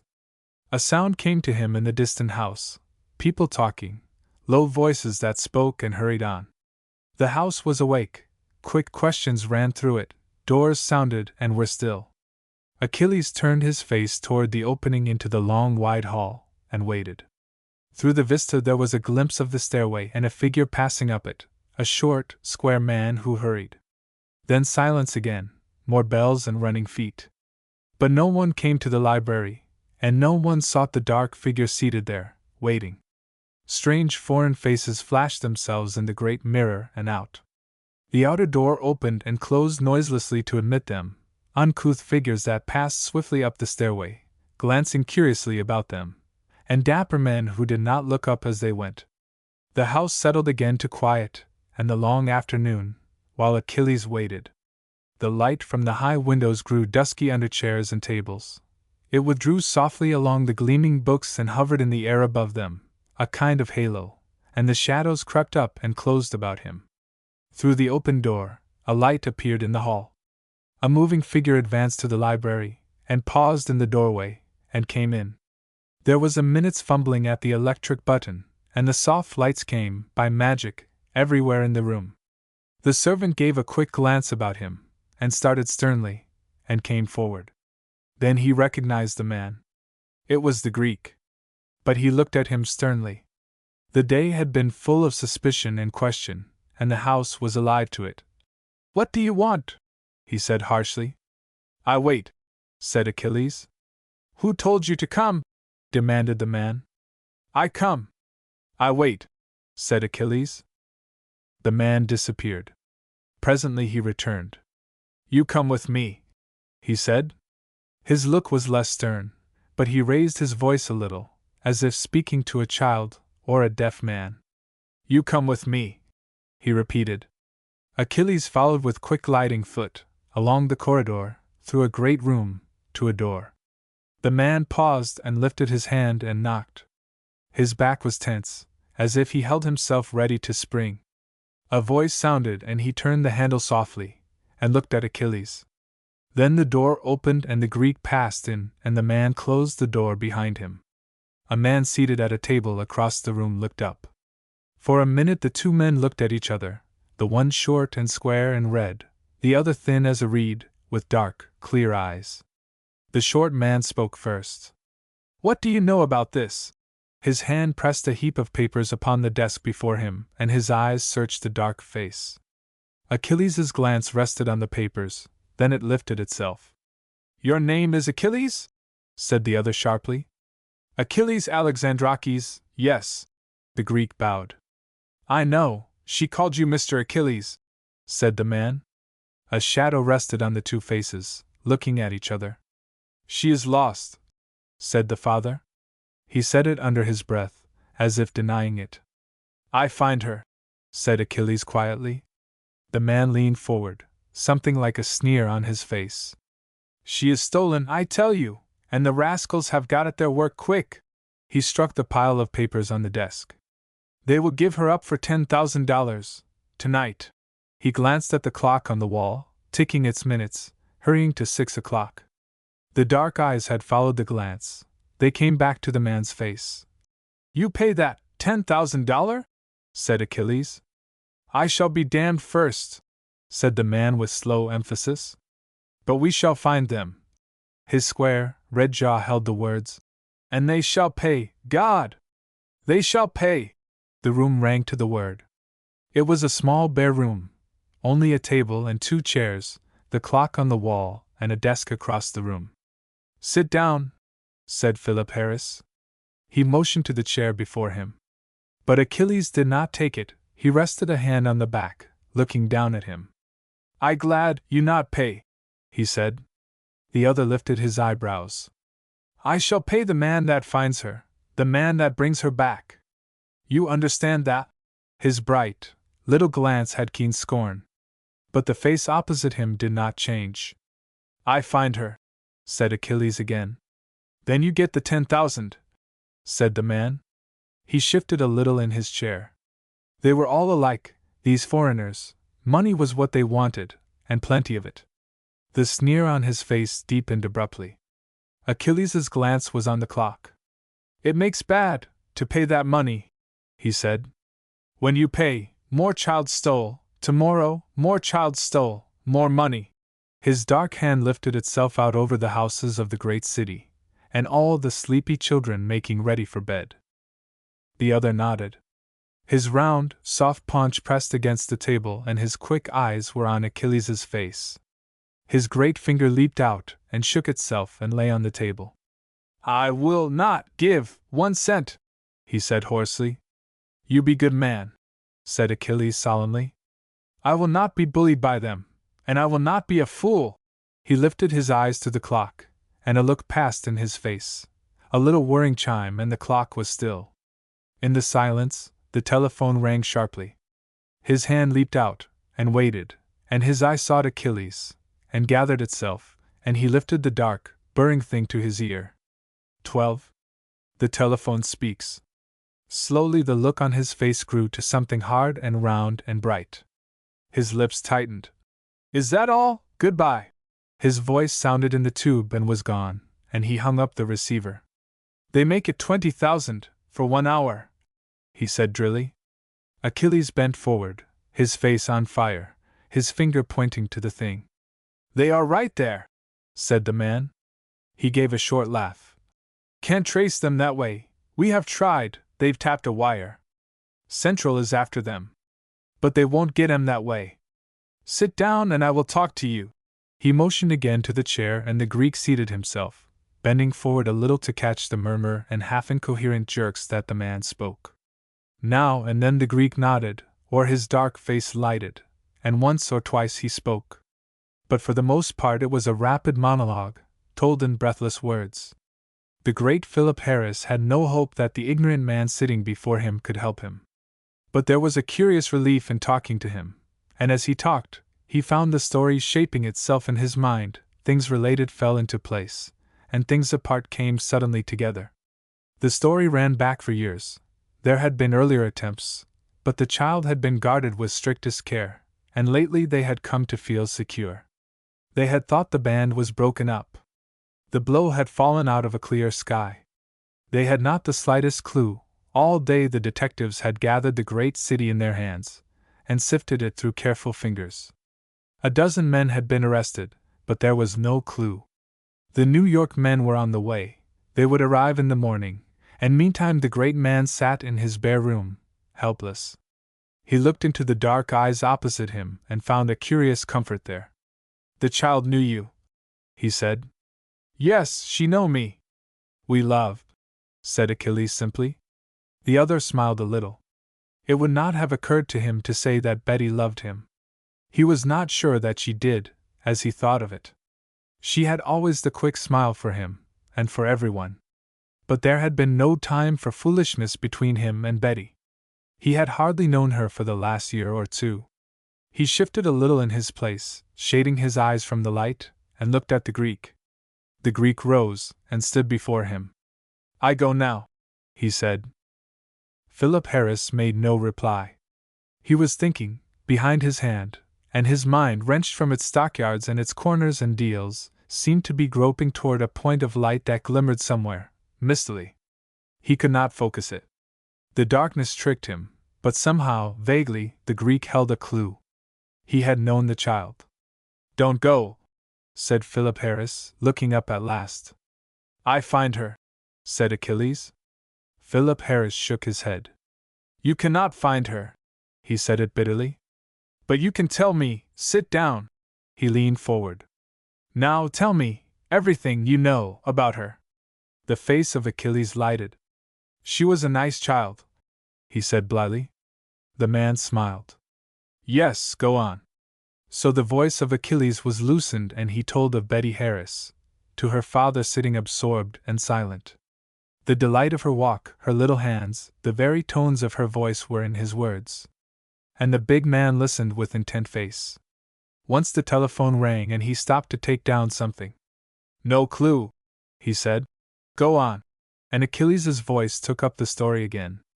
His hands reached out in the words, quick gestures made a halo about them, lips and smiles spoke, and ran the words to a laugh that made the child's presence in the room. The father listened dumbly. Then silence fell in the room and the clock ticked. And while the two men sat in silence, something came between them and knit them. And when Achilles rose to go, the great man held out his hand, simply. "You have helped me," he said. "I help, yes," said Achilles. Then he turned his head. A door across the room had opened and a woman stood in it, looking at them. 13. Everyone must pay. Achilles saw her, and moved forward swiftly. But she ignored him. Her eyes were on the short, square man seated at the table, and she came to him, bending close. "You must pay, Phil," she said. The words held themselves in her reddened eyes, and her fingers picked a little at the lace on her dress. Then they trembled and reached out to him. "You must pay," she said hoarsely. But the man did not stir. The woman lifted her eyes and looked at Achilles. There was no recognition in the glance, only a kind of impatience that he was there. The Greek moved toward the door, but the great man stayed him. "Don't go," he said. He reached up a hand to his wife, laying it on her shoulder. "We can't pay, dearest," he said slowly. Her open lips regarded him, and the quick tears were in her eyes. She brushed them back, and looked at him. "Let me pay," she said fiercely. "I will give up everything, and pay." She had crouched to him, her groping fingers on his arm. Above her head the glances of the two men met. Her husband bent to her, speaking very slowly, to a child. "Listen, Louis, they might give her back today, if we paid, but they would take her again, tomorrow, next week, next year. We shall never be safe if we pay. Nobody will be safe." Her face was on his arm, sobbing close. "I hate it," she said brokenly. "I hate your money. I want Betty." The cry went through the room, and the man was on his feet, looking down at her. "Don't, Louis," he said. "Don't, dear, I can't bear that. See, dear, sit down." He had placed her in the chair and was crooning to her, bending to her. "We shall have her back soon now." The telephone was whirring and he sprang to it. The woman lifted her face, staring at it. The Greek's deep eyes fixed themselves on it. The room was so still they could hear the tiny, ironic words flinging themselves spitefully in the room, and biting upon the air. "Time's up," the thing tittered. "Make it 50,000 now, for a day. 50,000 down, and the child delivered safe, brrr. The woman sprang forward. "Tell them we'll pay, Phil, give it to me, yes, yes, we'll pay." She struggled a little, but the hand had thrust her back and the receiver was on its hook. "We shall not pay," said the man sternly. "Not if they make it 1,000,000. "I think they make it 1,000,000, said Achilles quietly. They looked up at him with startled eyes. "They know you, rich." His hands flung themselves. "So rich. They make you pay, yes, they make everyone pay, I think." His dark eyes were on the woman significantly. "What do you mean?" she said swiftly. "If you pay, they steal them everywhere, little children." His eyes seemed to see them at play in the sunshine, and the dark shadows stealing upon them. The woman's eyes were on his face, breathless. "They have taken Betty," she said. It was a broken cry. "We find her," said Achilles simply. "Then little children play, happy." He turned to go. But the woman stayed him. Her face trembled to hold itself steady under his glance. "I want to save the children, too," she said. "I will be brave." Her husband's startled face was turned to her, and she smiled to it bravely. "Help me, Phil," she said. She reached out her hands to him, and he took them tenderly. He had not been so near her for years. She was looking in his face, smiling still, across the white line of her lip. "I shall help," she said slowly. "But you must not trust me, dear, not too far. I want my little girl." There were tears in the eyes of the two men, and the Greek went softly out, closing the door. Down the wide hallway, out of the great door, with its stately carvings and the two pink stone lions that guarded the way, out to the clear night of stars. The breeze blew in, a little breath from the lake, that lapped upon the breakwater and died out.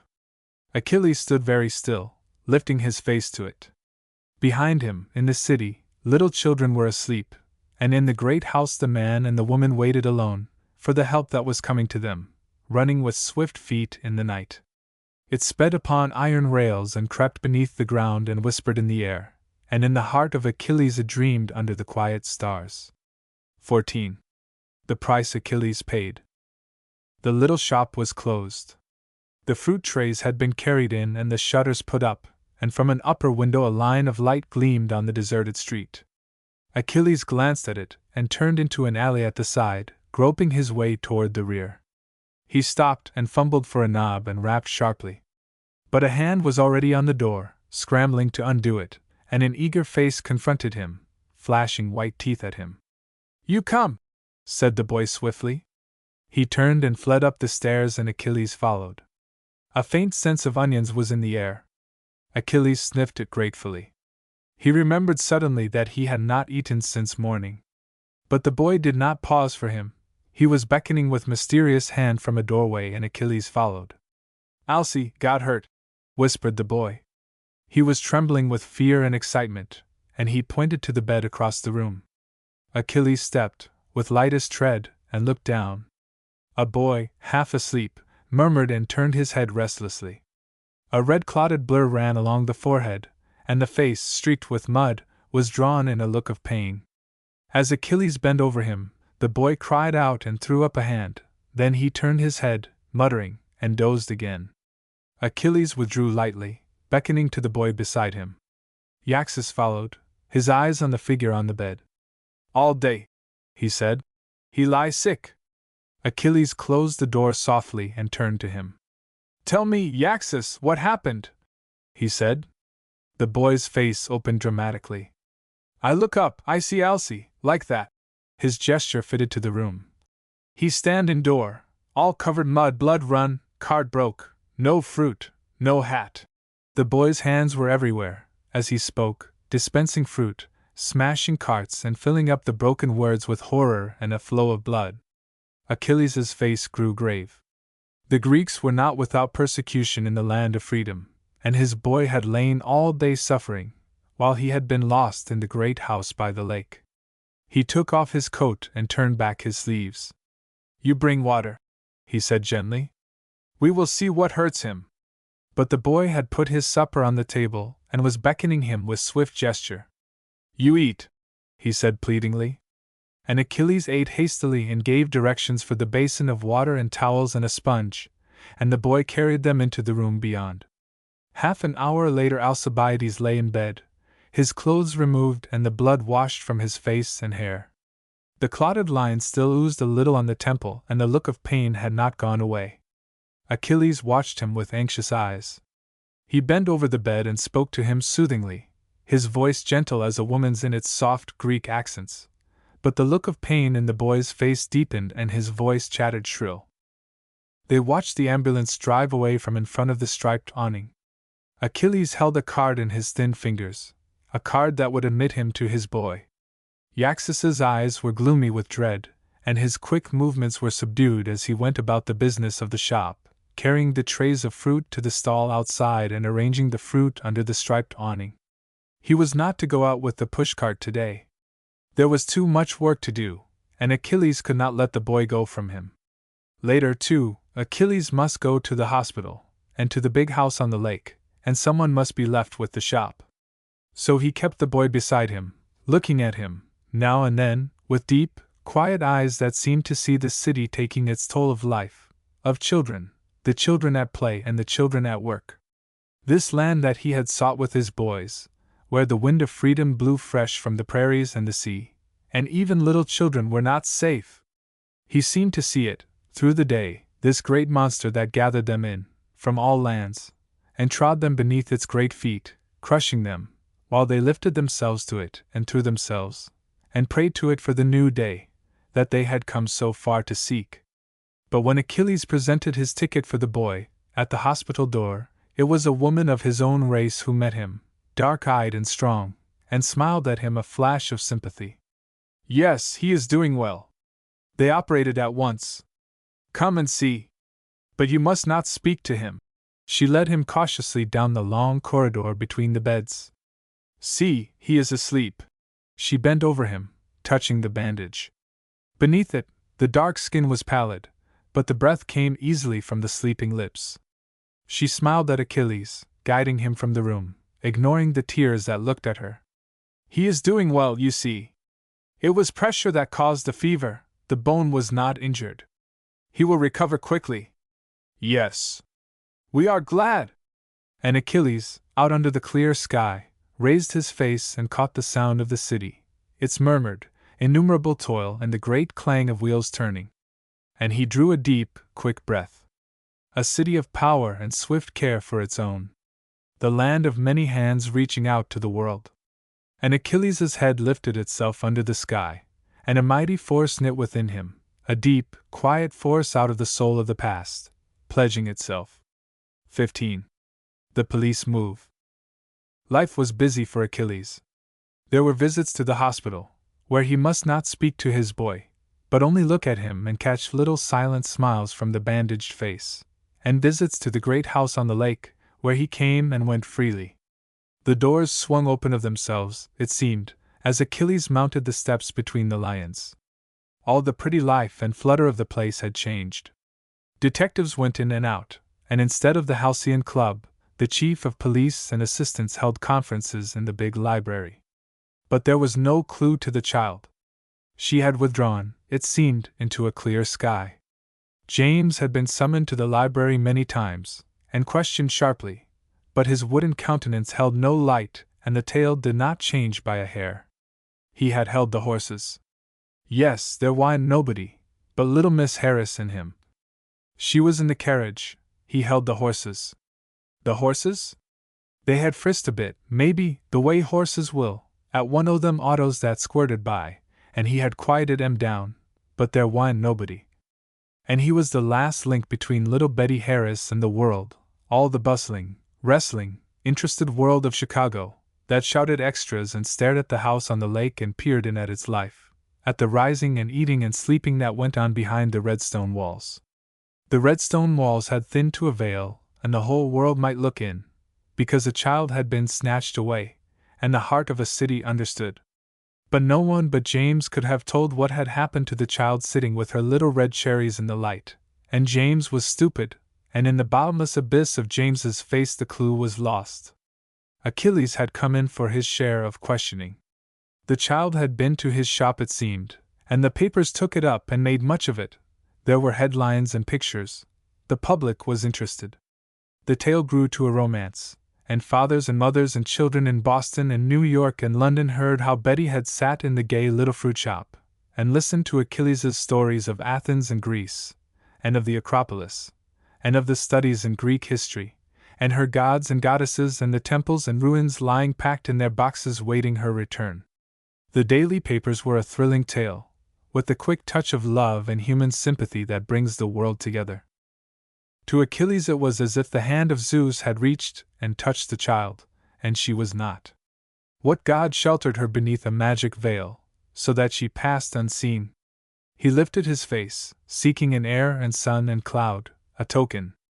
Over the lake came the great breeze, speaking to him, and out of the air 1,000 hands reached to him, to tell him of the child. But he could not find the place that held her.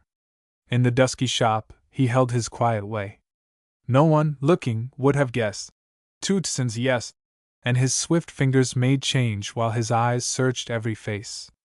But the child, in her shining cloud, was not revealed. When he was summoned before the detectives and questioned, with swift sternness, it was his own questions that demanded answer, and got it. The men gathered in the library, baffled by the search, and asking futile, dreary questions, learned to wait in amusement for the quick, searching gestures flung at them and the eager face that seemed to drink their words. Gradually they came to understand. The Greek was learning the science of kidnapping, its methods and devices and the probable plan of approach. But the chief shook his head. You won't trace these men by any of the old tricks. It's a new deal. We shall only get them by a fluke.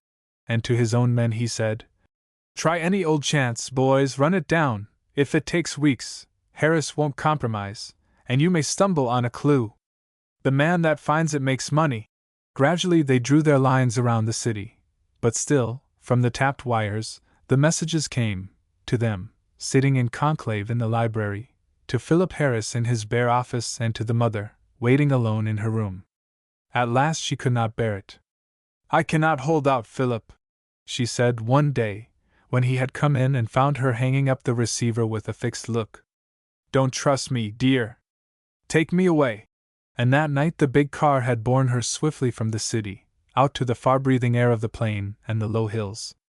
In her room in the house on the lake, her little telephone bell tinkled, and waited, and rang again, baffled by long silence and by discreet replies. The tapped wires concentrated now upon Philip Harris, working by suggestion and veiled threat on his overwrought nerves till his hand shook when he reached out to the receiver, and his voice betrayed him in his denials. They were closing on him, with hints of an ultimatum. He dared not trust himself. He left the house to the detectives and went down to the offices, where he could work and no one could get at him. Every message from the outside world came to him sifted, and he breathed more freely as he took up the telephone. The routine of business steadied him. In a week he should be himself. He could return to the attack. Then a message got through to him, up through the offices. The man who delivered it spoke in a clear, straight voice that did not rise or fall. He had agreed to give the message, he said, 100,000 paid today, or no communication for 3 months. The child would be taken out of the country. The men behind the deal were getting tired and would drop the whole business. They had been more than fair in the chances they had offered for compromise. There was a little pause in the message, then the voice went on. "I am one of your own men, Harris, inside the works, a man that you killed, in the way of business. I agreed to give you the message, for quits. Goodbye." The voice rang off and Philip Harris sat alone. A man that he had killed, in the way of business. Hundreds of them, at work for him, New York, Cincinnati, St. Louis. It would not be easy to trace a man that he had killed in business. So he sat with bent head, in the circle of his own works, the network he had spread over the land, and somewhere, outside that circle, his child, the very heart, was held as hostage 3 months. Little Betty! He shivered a little and got up and reached for a flask of brandy and poured it out, gulping it down. He looked about the room, inside now. He had shut himself in his citadel, and they were inside. The brandy stayed his hand from shaking, but he knew that he had weakened. His mind went back to the man he had killed in business. The straight, clear voice sounding over the phone. He had not wanted to ruin him, them, hundreds of them. It was the system, kill or be killed. He took his chance and they took theirs, and they had gone down. 16. A clue goes to sleep. The morning was alive in the hospital. The sun glinted in. Pale faces, lifted on their pillows, turned toward it, and Achilles, passing with light step between the rows, smiled at them. Alcibiades was better. They had told him, in the office, that he might talk to him today, a little while, and his face glowed with the joy of it. The boy hailed him, from far down the ward, his weak voice filled with gladness, and Achilles hurried. He dropped into the chair beside him and took the thin hand in his strong, dark one, holding it while he talked, gentle words, full of the morning and of going home. The boy's eyes brightened, watching his father's face. "Pain gone," he said. "All gone." His hand lifted to his forehead. Achilles bent forward and touched it lightly, brushing the hair across it. "You are well now," he said gratefully. The boy smiled, his dark eyes fixed absently on his thoughts. "They bad men," he said abruptly. Achilles leaned forward with anxious look, but the boy's eyes were clear. "They run down," he said quietly, "and go fast, like wind. I try, I run. They shout and hit cart, and swear, and I lie on ground." His lifted eyes seemed to be looking up at some great object passing close above him, and a look of dread held them. He drew a quick breath. "They bad men," he said. "Little girl cry." Achilles bent forward, holding his breath. "What was it, Alcy?" The boy's eyes turned toward him trustingly. They hurt bad, he said. I run. And the little girl? Suggested Achilles gently. His voice would not have turned the breath of a dream, but Alcibiades wrinkled his forehead. She cry, he said. She look at me and cry, quick, they hurt that little girl. Yes, she cry. His eyes closed sleepily. The nurse came forward. Better not talk any more, she said. Achilles got to his feet. He bent over the boy, his heart beating fast. Goodbye, Alcy. Tomorrow you tell me more, all about the little girl. The words dropped quietly into the sleeping ear, and the boy turned his face. Tomorrow, tell about little girl, he murmured, and was asleep. Achilles passed swiftly out of the hospital, through the sun-glinting wards, out to the free air, his heart choking him. At the corner, he caught a car bound for the south side and boarded it. And at the same moment Philip Harris, in his office in the works, was summoning the chief of police to instruct him to open negotiations with the kidnappers. But Achilles reached the office first, and before noon every member of the force knew that a clue had been found, a clue light as a child's breath between sleep and waking, but nonetheless a clue, and tomorrow more would be known. So Philip Harris stayed his hand, because of the muttered, half-incoherent word of a Greek boy, drowsing in a great sunny ward. The millionaire waited, and little children were safer that night. 17. Philip Harris wakes up. But the surgeon, the next morning, shook his head peremptorily. His patient had been tampered with, and was worse. It was a critical case, all the skill and science of modern surgery involved in it. The brain had barely escaped, by a breath, it might be, no one could tell, but the boy must be kept quiet. There must be no more agitation. They must wait for full recovery. Above all, nothing that recalled the accident. Let nature take her own time, and the boy might yet speak out clearly and tell them what they wanted, otherwise the staff could not be responsible. It was to Philip Harris himself that the decree was given, sitting in the consulting room of the White Hospital, looking about him with quick eyes. He had taken out his checkbook and written a sum that doubled the efficiency of the hospital, and the surgeon had thanked him quietly and laid it aside. Everything is being done for the boy, Mr. Harris, that we can do. But one cannot foresee the result. He may come through with clear mind, he may remember the past, he may remember part of it, but not the part you want.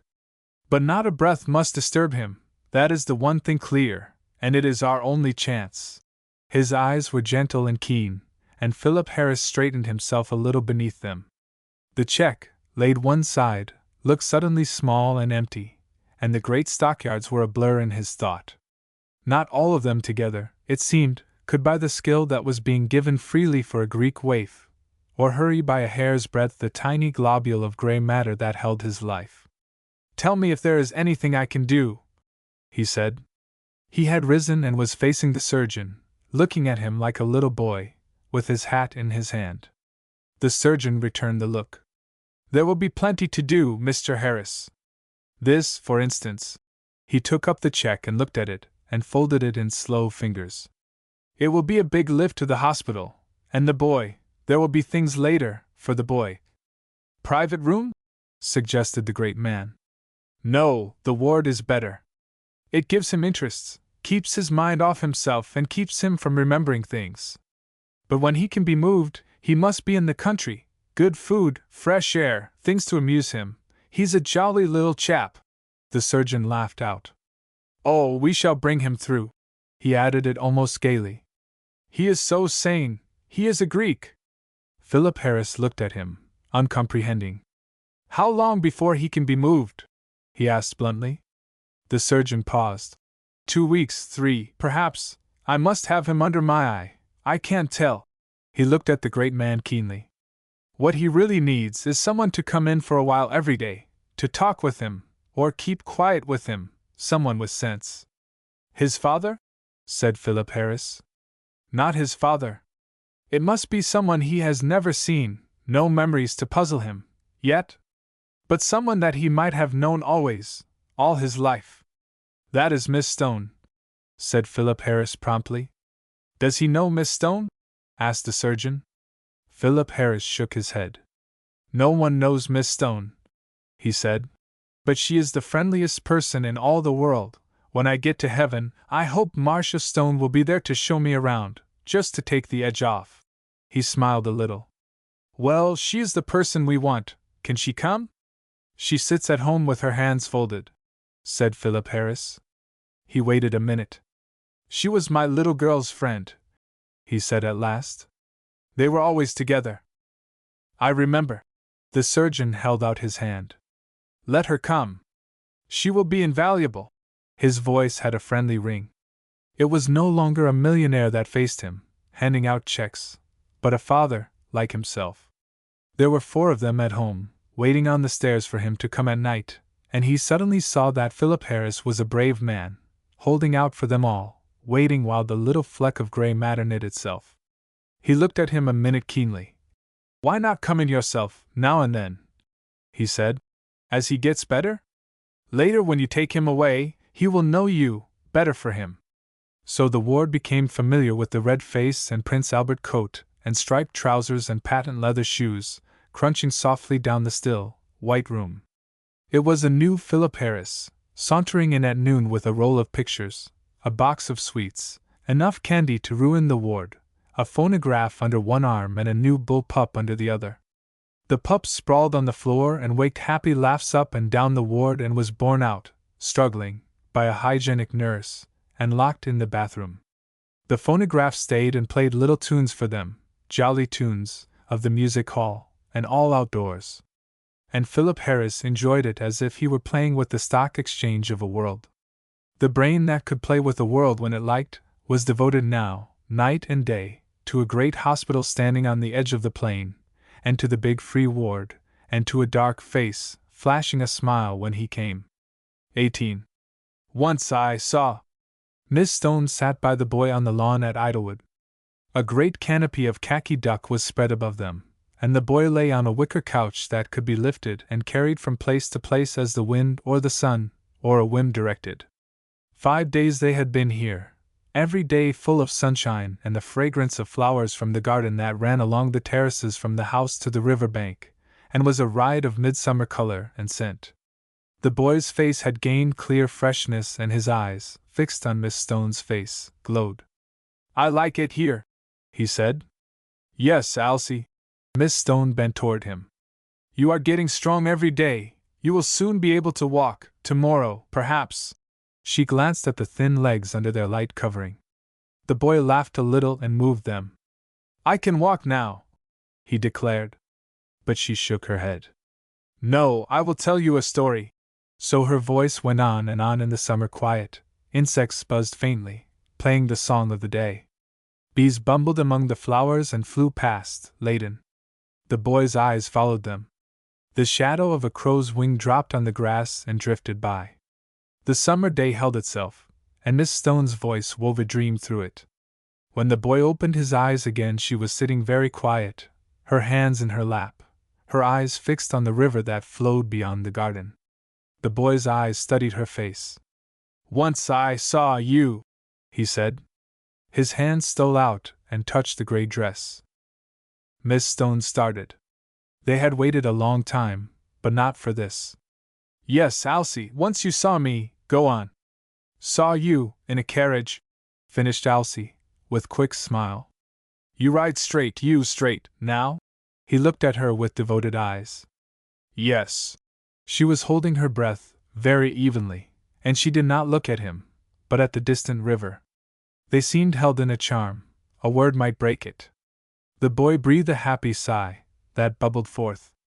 I like it here, he said dreamily. Should she speak? The long silence spread between them. The birds sang in the wood, a clear, midsummer call. The boy listened, and turned his eyes. A little girl, with you then? He said softly. In carriage. Where is little girl? It was the first question he had asked. She swayed a little, in her gray softness, but she did not look at him, but at the river. You would like that little girl, Alcy, she said quietly. We all love her. Some day you shall see her. Only get well and you shall see her. It was a soft word, like a cry, and the boy looked at her with curious eyes. I get well, he said contentedly. I see her. He slipped a hand under his cheek and lay quiet. Doing well, said the surgeon. Couldn't be better. He had run down for the day and was to go back in the cool evening. He stood with Philip Harris on the terrace overlooking the river. Harris threw away a stump of cigar. You think he will make complete recovery? No doubt of it, said the surgeon promptly. Then? Philip Harris turned a quick eye on him. But the man shook his head. Wait, he said, and again slowly. Wait. The darkness closed around them, but they did not break it. A faint questioning honk sounded, and Philip Harris turned. The car is ready, he said, to take you back. 19. A woman in the garden. When it comes, it may come all at once, the surgeon had said, and overwhelm him. Better lead up to it, if we can, let him recall it, a bit here, a bit there, feel his way back, to the old place, to himself. Where my child is, said Philip Harris. Where your child is, repeated the surgeon. And that clue runs through the frailest, intangiblest matter that fingers ever touched. He had looked down at his own thin, long, firm fingers as if doubting that they could have held that thread for a moment, and left it intact. Philip Harris moved restively a little, and came back. There has not been a word for 7 weeks, he said. Not a breath. They told you, said the surgeon, that they would wait 3 months. Yes. Philip Harris puffed fiercely. It is hell, he said. The boy is better, said the surgeon. You have only to wait a little longer now. And he was whirred away in the great car, to the children that needed him, and Idlewood had settled, in its charmed stillness, into the night. No one would have guessed that it was a state of siege there. The world passed in and out of the big gates, automobiles and drays and foot passengers, winding their way up to the low, rambling house that wandered through the flowers toward the river and the wood. Windows were open everywhere and voices sounded through the garden. In one of the rooms, darkened to the light, the mistress of the house lay with closed eyes. She could not bear the light, or the sound of voices, listening always to hear a child's laugh among them, the gay little laugh that ran toward her in every room, and called. She had shut herself away, and only Philip Harris came to the closed room, bringing her news of the search, or sitting quietly by her in the darkness. But for weeks there had been no news, no clue. The search was baffled. They had not told her of the Greek boy and the muttered words. Better not trouble her, the physician had urged. She cannot bear disappointment, if nothing comes of it. And no word filtered through to the dim room, and all the clues withdrew in darkness. Out in the garden Alcibiades and Miss Stone worked among the flowers. It was part of the cure, that they should work there among growing things every day, close to the earth, and his voice sounded happily as they worked. The woman in the closed room turned her head uneasily. She listened a moment. Then she called. Marie stood in the doorway. Who is there, Marie, in the garden? The maid stole to the window and peered through the shutters. She came back to the bed. It's a boy, she said. A Greek boy, and Miss Stone. Why is he here? Asked the woman, querulously. The maid paused, discreet. She knew, everyone except the woman lying with closed eyes, knew why the boy was here. She bent and adjusted the pillow, smoothing it. He is someone Mr. Harris sent down, she said. Someone to get well. There was no reply. The woman lay quiet. I want to get up, Marie, she said at last. It is stifling here. Yes, madam. The windows were opened a little, the light came in slowly, and Mrs. Philip Harris stepped at last into the loggia that led from her windows, out toward the garden. Grapevines climbed the posts and tendril shadows were on the ground beneath. They rested on the frail figure moving under them toward the light. Marie hovered near her, with pillows and a sunshade, and her face full of care. But the woman waved her back. I do not need you, Marie. Here, I will take the sunshade. Now go back. She moved on slowly. The voices had died away. In the distance she saw Miss Stone, moving toward the wood alone. She paused for a moment, watching the gray figure.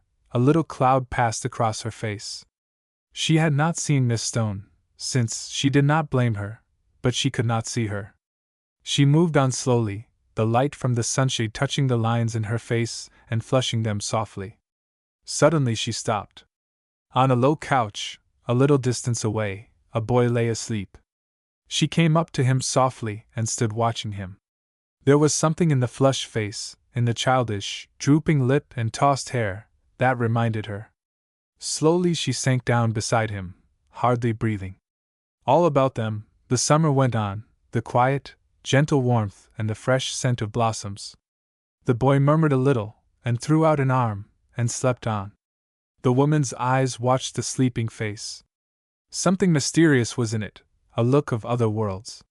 It was the look of Betty, at night, when she lay asleep. It certainly was from some other world. The woman bent forward a little. The dark eyes opened, and looked at her, and smiled. The boy sat up. "I sleep," he said. He rubbed his eyes boyishly, smiling still to her. "I very sleepy," he said. "I work." He rubbed his arms. "I work hard." She questioned him and moved a little away, and he came and sat at her feet, telling her of himself, with quiet slowness. As she questioned him, he told her all that he knew.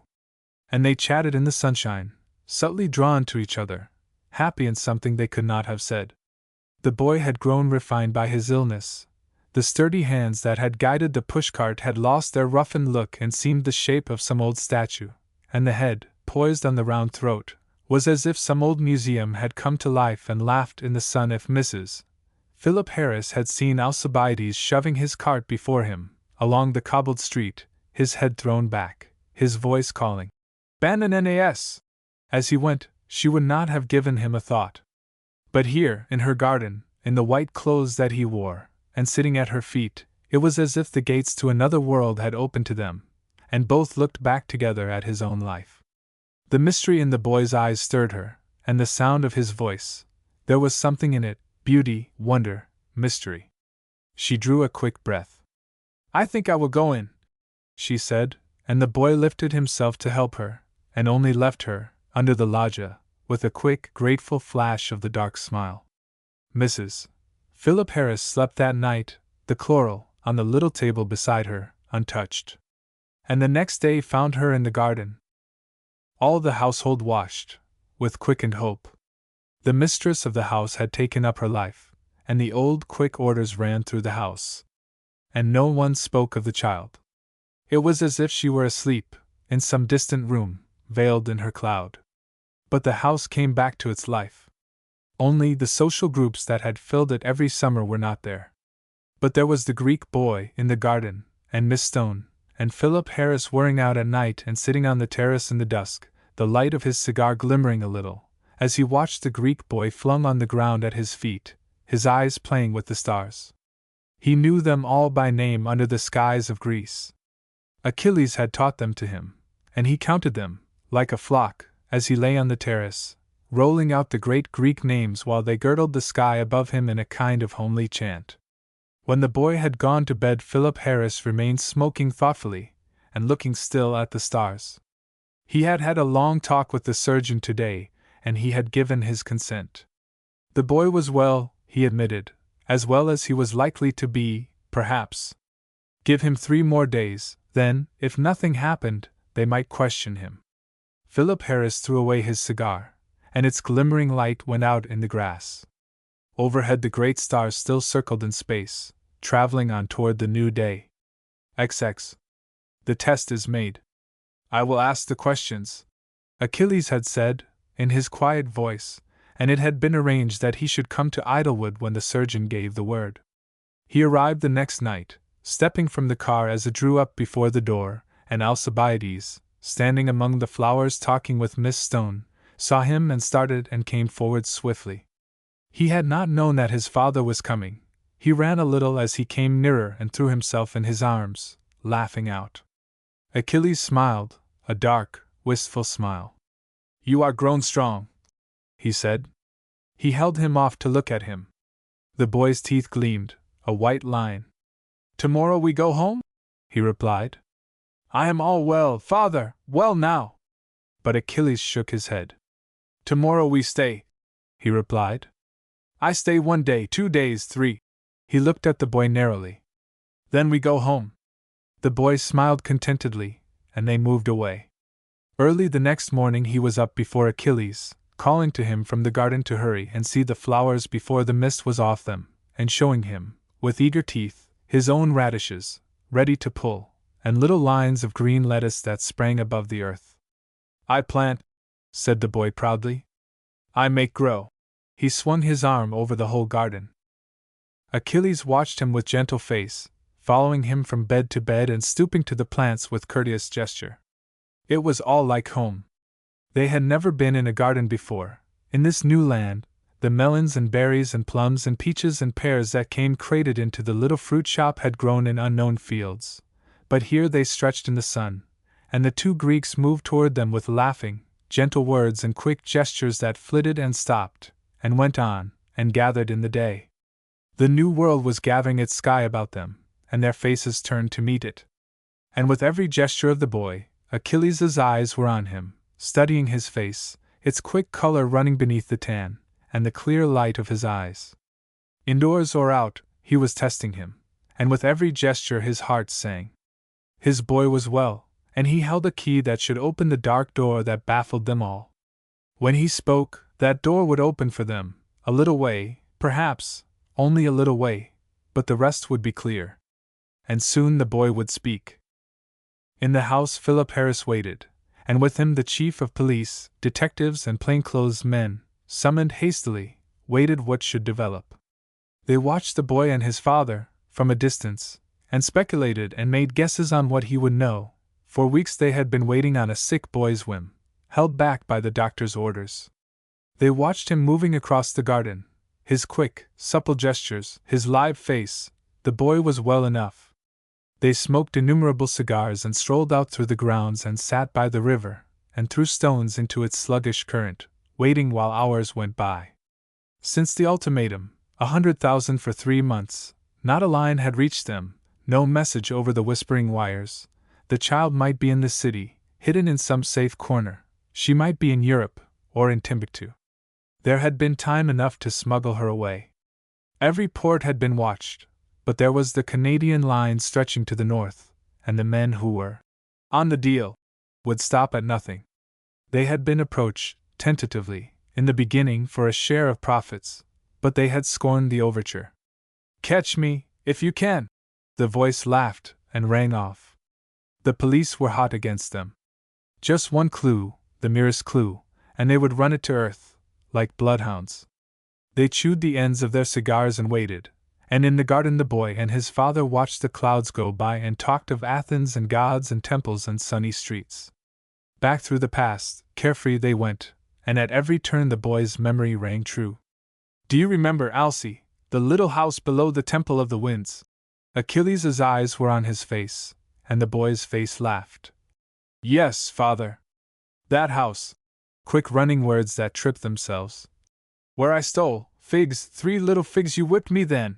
The boy laughed and turned on his side and watched the clouds, and the talk ran on, coming closer at last, across the great sea, through New York and the long hurrying train, into the grimy city, on the shore of the lake.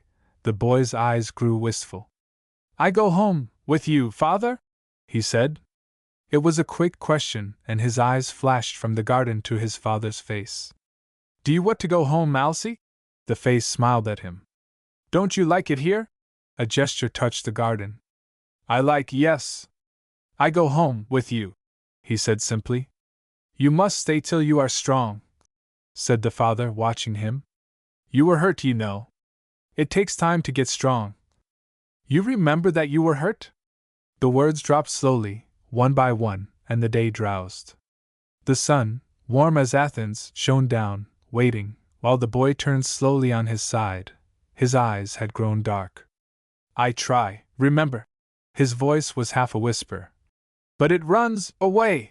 The eyes seemed to be straining to see something beyond them, through a veil. Achilles' hand passed before them and shut them off. Don't try, Alcée. Never mind, it's all right. Don't mind. But the boy had thrown himself forward with a long cry, sobbing. I want to see, he said. It hurts here. His fingers touched the faint line along his forehead. And Achilles bent and kissed it, and soothed him, talking low words, till the boy sat up, a little laugh on his lips, his grief forgotten. So the detectives went back to the city, each with his expensive cigar, cursing luck. And Achilles, after a day or two, followed them. He will be better without you, said the surgeon. You disturb his mind.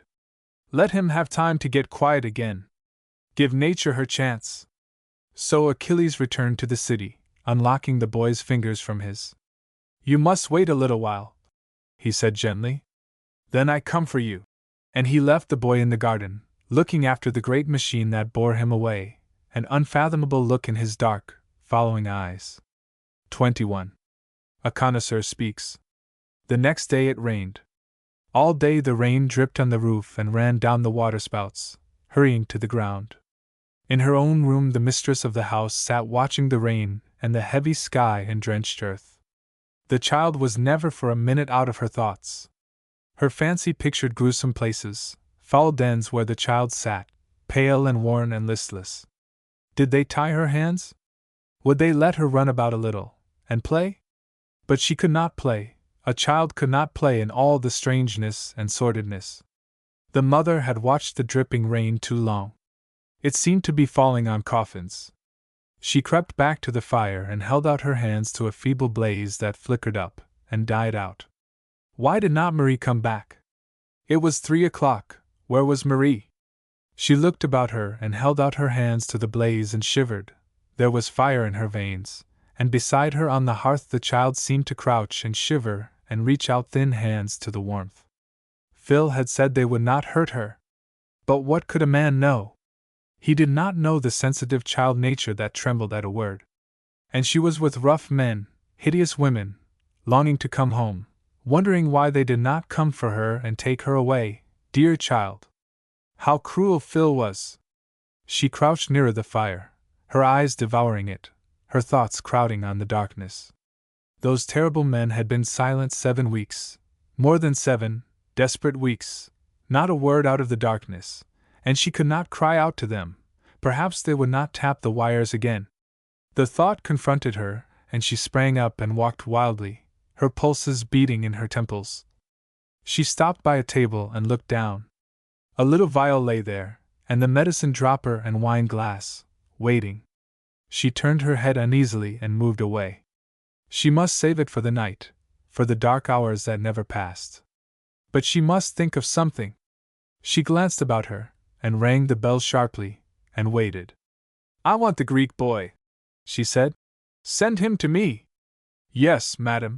Marie's voice hurried itself away, and Alcibiades stood in the doorway, looking in. The woman turned to him, a little comfort shining in the sleepless eyes. Come in, she said. I want to talk to you. Tell me about Athens. The sun shines there. She glanced again at the hearth and shivered. The boy came in, flashing a gleam through the dark day. The little sadness of the night before had gone. He was alive and lithe and happy. He came over to her, smiling, and she looked at him curiously. What have you been doing all day? She asked. I play, said Alcibiades. I play on flute.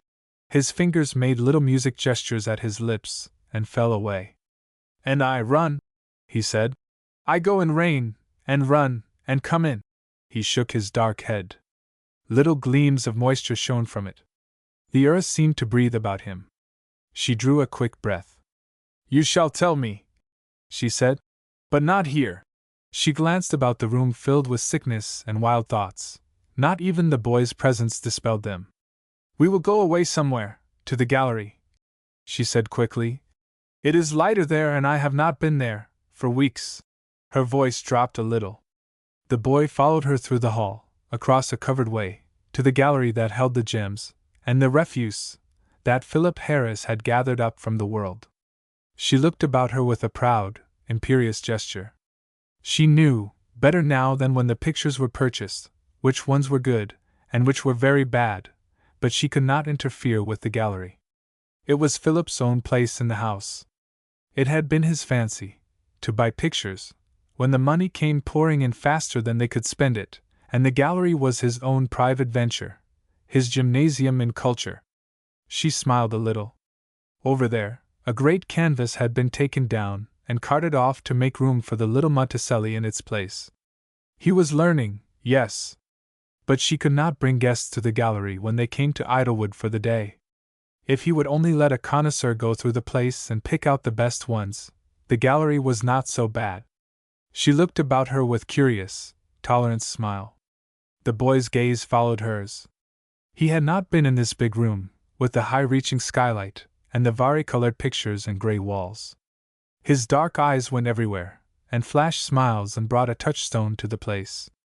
Eyes trained to the Acropolis were on the pictures, and the temples of the gods spoke in swift words or laughed out in quick surprise. The mistress of the house followed him, with amused step. If Phil could only hear it! She must manage somehow. Phil was too shrewd and practical not to see how true the boy was, and how keen. That great thing, over the fireplace, Chicago on her throne, with the nations prostrate before her, how the boy wondered and chuckled, and questioned her, and brought the color to her face. Philip had stood before the picture by the hour, entranced. The man who painted it had made a key to go with it, and Philip Harris knew the meaning of every line and figure, and he gloried and wallowed in it. "That is a picture with some sense in it," was his proudest word, standing before it, and waving his hand at the vision on her throne. She was a lovely lady, a little like his wife, Philip Harris thought. Perhaps the artist had not been unaware of this. Certainly Mrs. Philip Harris knew it, and loathed the thing. The boy's words were like music to her soul, under the skylight with the rain dripping softly down. She had thought of covering the thing up, a velvet curtain, perhaps. But she had not quite dared yet. Across the room another picture was covered by a curtain, the velvet folds sweeping straight in front of it, and covering it from top to bottom. Only the rim of the gilt frame that reached to the ceiling glimmered about the blue folds of the curtain. The boy's eyes had rested on the curtain picture as they passed before it, but Mrs. Philip Harris had not turned her head. She felt the boy's eyes now, they had wandered to it again, and he stood with half-parted lips, as if something behind the curtain called to him. She touched him subtly and drew his attention, and he followed her a minute. Then his attention wandered and he gazed at the deep folds in the curtain with troubled eyes. She hesitated a moment, and her hand trembled. It was as if the curtain were calling her, too, and she moved toward it, the boy beside her. They did not speak, they moved blindly and paused a breath, the rain falling on the skylight. The boy flashed a smile to her. "I have not seen it," he said. She reached out her hand then and drew back the curtain. "It is Betty, my little girl," she said. "She has gone away." She was talking aimlessly, to steady her hands. But the boy did not hear her, he had stumbled a little, and his eyes were on the picture, searching the roguish smile, the wide eyes, the straight, true little figure that seemed stepping toward them, out from behind the curtain. The mother's eyes feasted on it a moment hungrily, and she turned to the boy. But he did not see, his gaze was on the picture, and he took a step, and looked, and drew his hand across his eyes with a little breath. Then he reached out his hands. "I see her," he said swiftly. "She look at me, on ground, she cry." His face worked a minute, then it grew quiet and he turned it toward her. "I see her," he repeated slowly. She had seized his shoulder and was questioning him, forcing him toward the picture, calling the words into his ear as if he were deaf, or far away, and the boy responded slowly, truly, each word lighting up the scene for her, the great car crashing upon him, the overthrow of his cart, the scattered fruit on the ground, and the Greek boy crawling toward it, thrust forward as the car pushed by, and his swift, upward glance of the girl's face as it flashed past, and of the men holding her between them. "She cry," he said, as if he saw the vision again before him. "She cry, and they stop, hands." He placed both hands across his mouth, shutting out words and cry. And the mother fondled him, and cried to him, and questioned him again. She had no fear, no knowledge of what might hang in the balance, of the delicate gray matter that trembled at her strokes, No surgeon would have dared question so sternly, so unsparingly. But the delicate brain held itself steady, and the boy's eyes were turned to her, piecing her broken words, answering them before they came, as if she drew them forth at will. The door opened, and she looked up and sprang forward. Listen, Phil. He saw Betty. Her hand trembled to the boy. He saw her that last day. It must be, tell him, Alcy. The boy was looking at him, smiling quietly, and nodding to him. Philip Harris closed the door with set face. 22. What did you see? What did you see, boy? Philip Harris stood with his legs well apart, looking at him. The boy answered quickly, his quick gesture running to the picture above them, and filling out his words. He had gathered the story of the child as the mother had gathered his, and his voice trembled a little, but it did not falter in the broken words. Philip Harris glanced up. The rain on the skylight had ceased, but the room was full of dusk. There is not time, he said. Tonight, you must rest now, and have your dinner and go to bed. Tomorrow there will be men to question you. You must tell them what you have told us. I tell them, said the boy simply, what I see. So the boy slept quietly, and through the night messages ran beneath the ground. They leaped out and struck wires, and laughed. Men bent their heads to listen, and spoke softly and hurried. Cars thrust themselves forth, striking at the miles, their great bulks sliding on. The world was awake, gathering itself toward the boy. In the morning they questioned him. They set down his answers with quick, sharp jerks that asked for more. And the boy repeated faithfully all that he had told, and the surgeon sitting beside him watched with keen eyes, and smiled. The boy would hold. He was sound. But they must be careful, and after a little he sent him into the garden to work, while the men compared notes, and sent dispatches, and the story traveled into the world, tallying itself against the face of every rogue. But there were no faces that matched it, no faces such as the boy had cherished with minute care, as if the features had been stamped, one flashing stroke, upon his brain, and disappeared. There could be no doubt of them. The description of the child was perfect: red cherries, gray coat, and floating curls. He seemed to see the face before him as he talked, and the face of the big man at her left, with red mustache and sharp chin, and the smaller man beside her, who had clapped his hand across her mouth and glared at the boy on the ground. His eyes were black, yes, and he wore a cap, pulled down, and collar up. You only saw the eyes, black as. The boy had looked about him a minute, and pointed to the shoes of the chief of police gleaming in the sunlight. Patent leathers and dress suit, hurried away from a political banquet the night before. The men smiled and the pencils raced. There had been another man who drove the machine, but the boy had not noticed him. His swift glance had taken in only the child, it seemed, and the faces that framed her. A little later they drove into the city, the boy accompanying them, and the surgeon and Achilles, who had hurried out with the first news and had listened to his son's story with dark, silent eyes.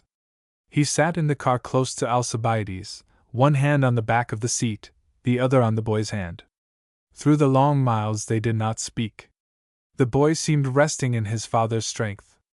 It was only when they reached the scene of his disaster that he roused himself and pointed with quick finger to the place where he had fallen.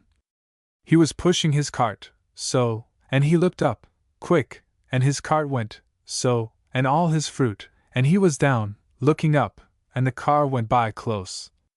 Which way? He could not tell that. No, he shut his eyes, his face grew pale. He could not tell. The street forked here, it might have been either way, by swerving a little.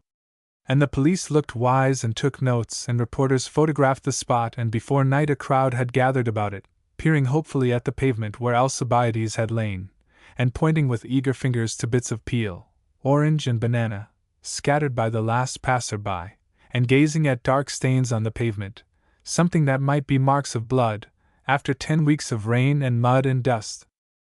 Achilles and the boy returned to the shop.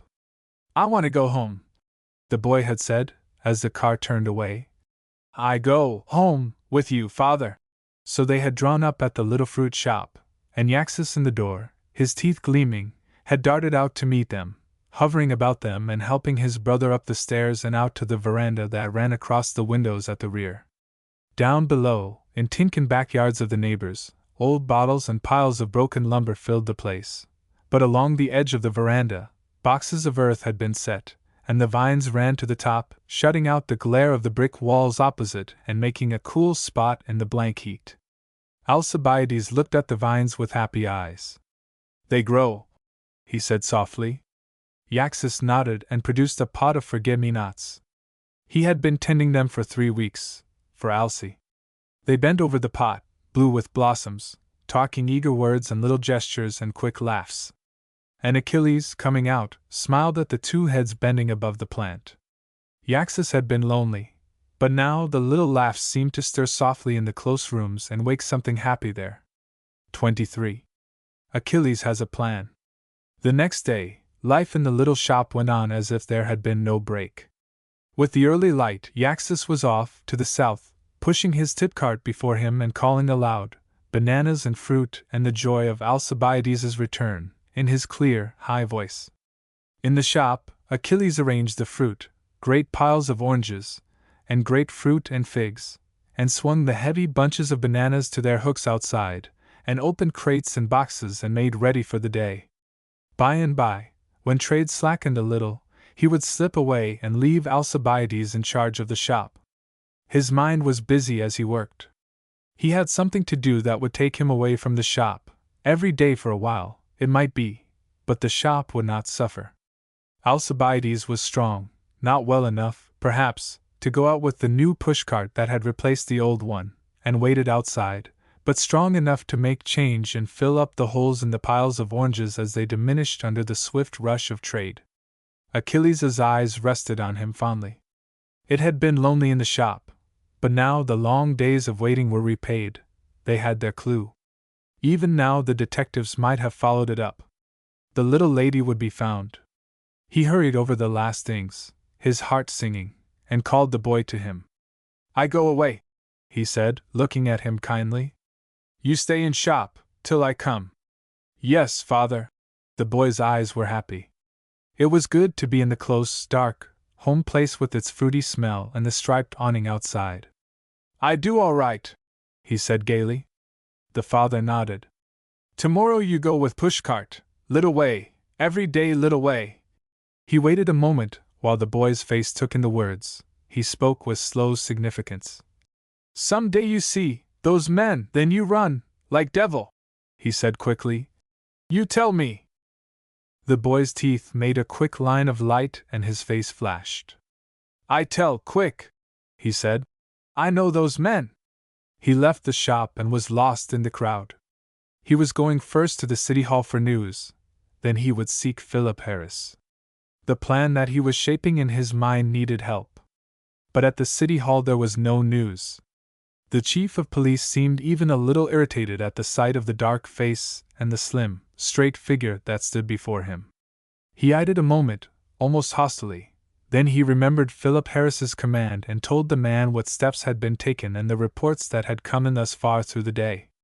The Greek listened without comment, his dark face smoldering a little over its quick fire. "You find nothing?" he said quietly. "Not a damn thing," answered the chief. "I go try," said Achilles. The man looked at him.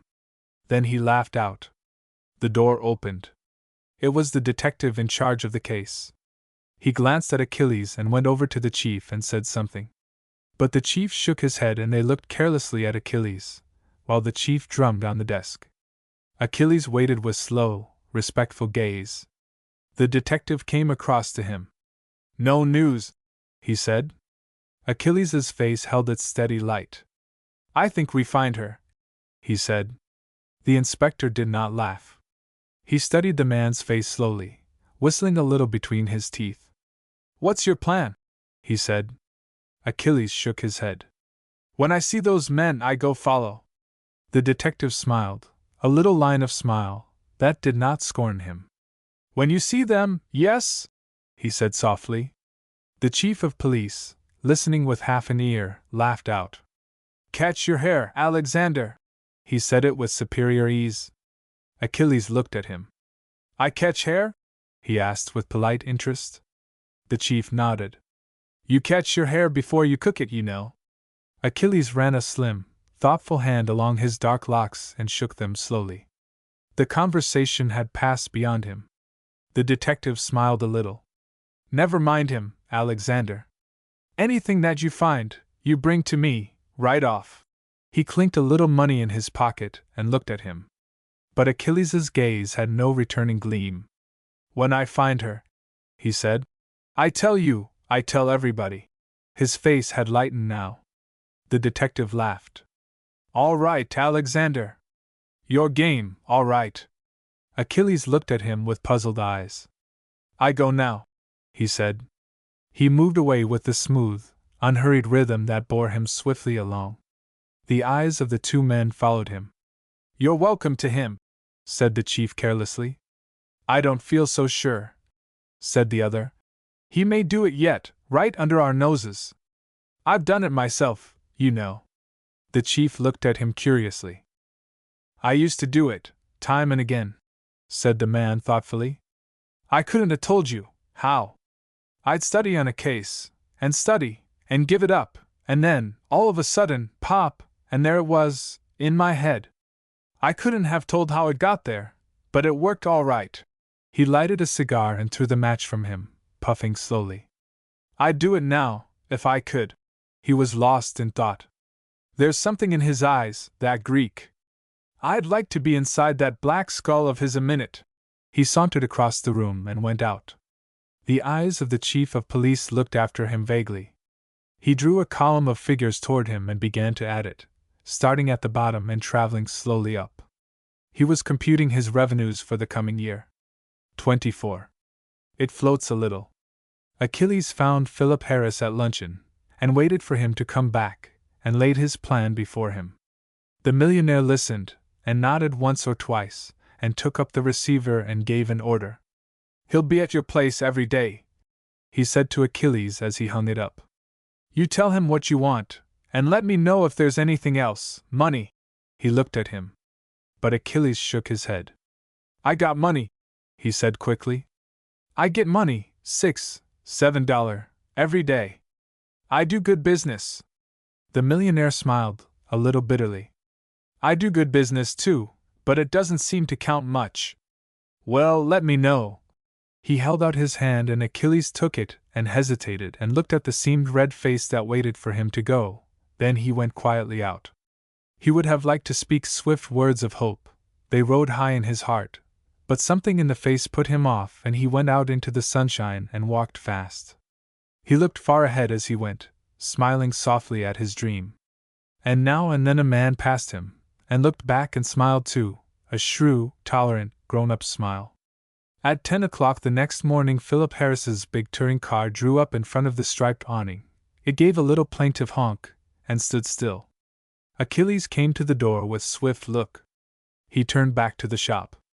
I go, he said to Alcibiades, and stepped across the pavement, and was off.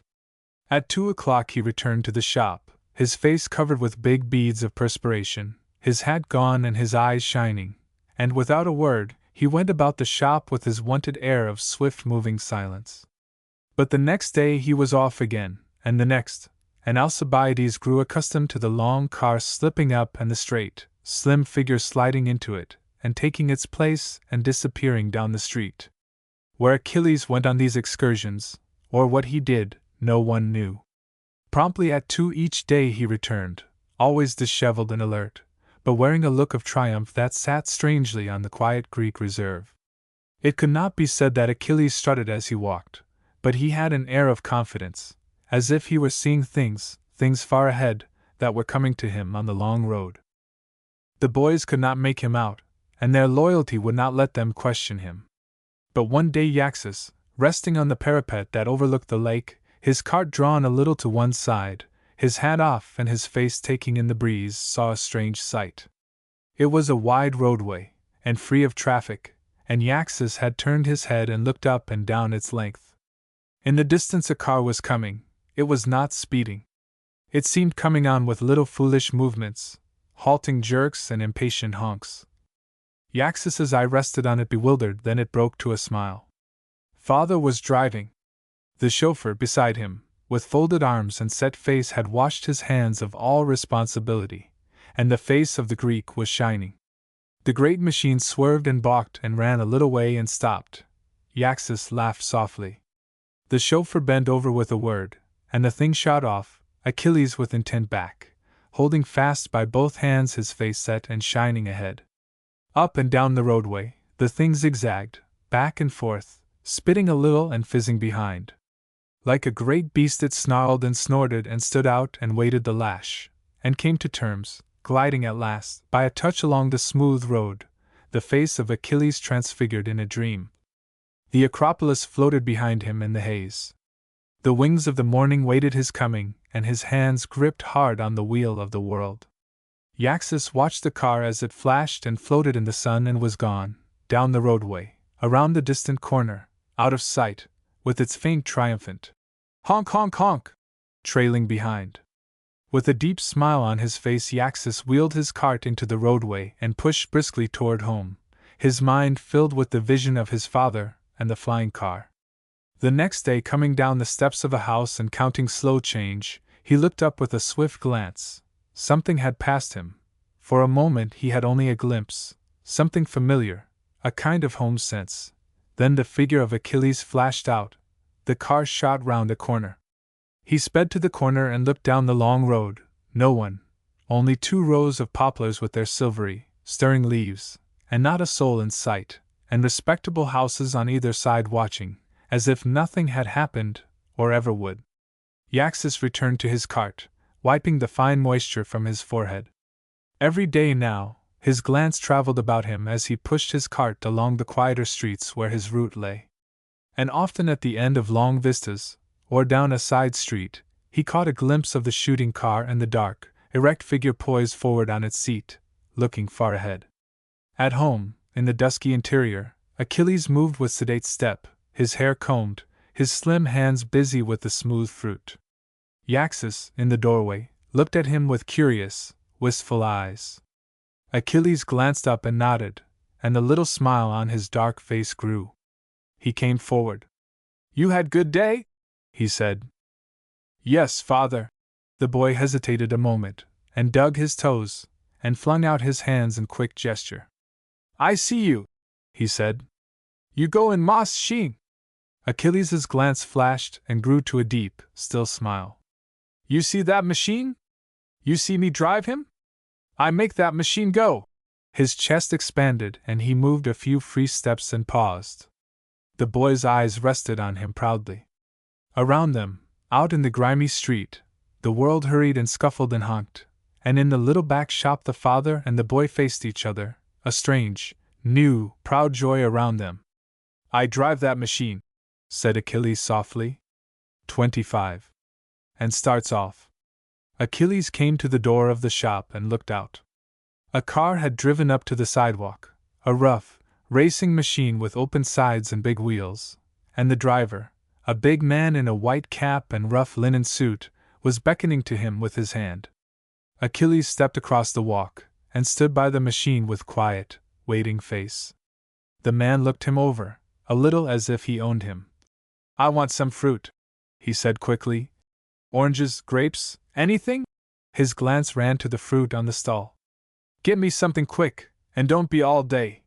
His hand was fumbling for change. "I get you best oranges," said Achilles. He snapped open a paper bag and turned to the heaped-up fruit.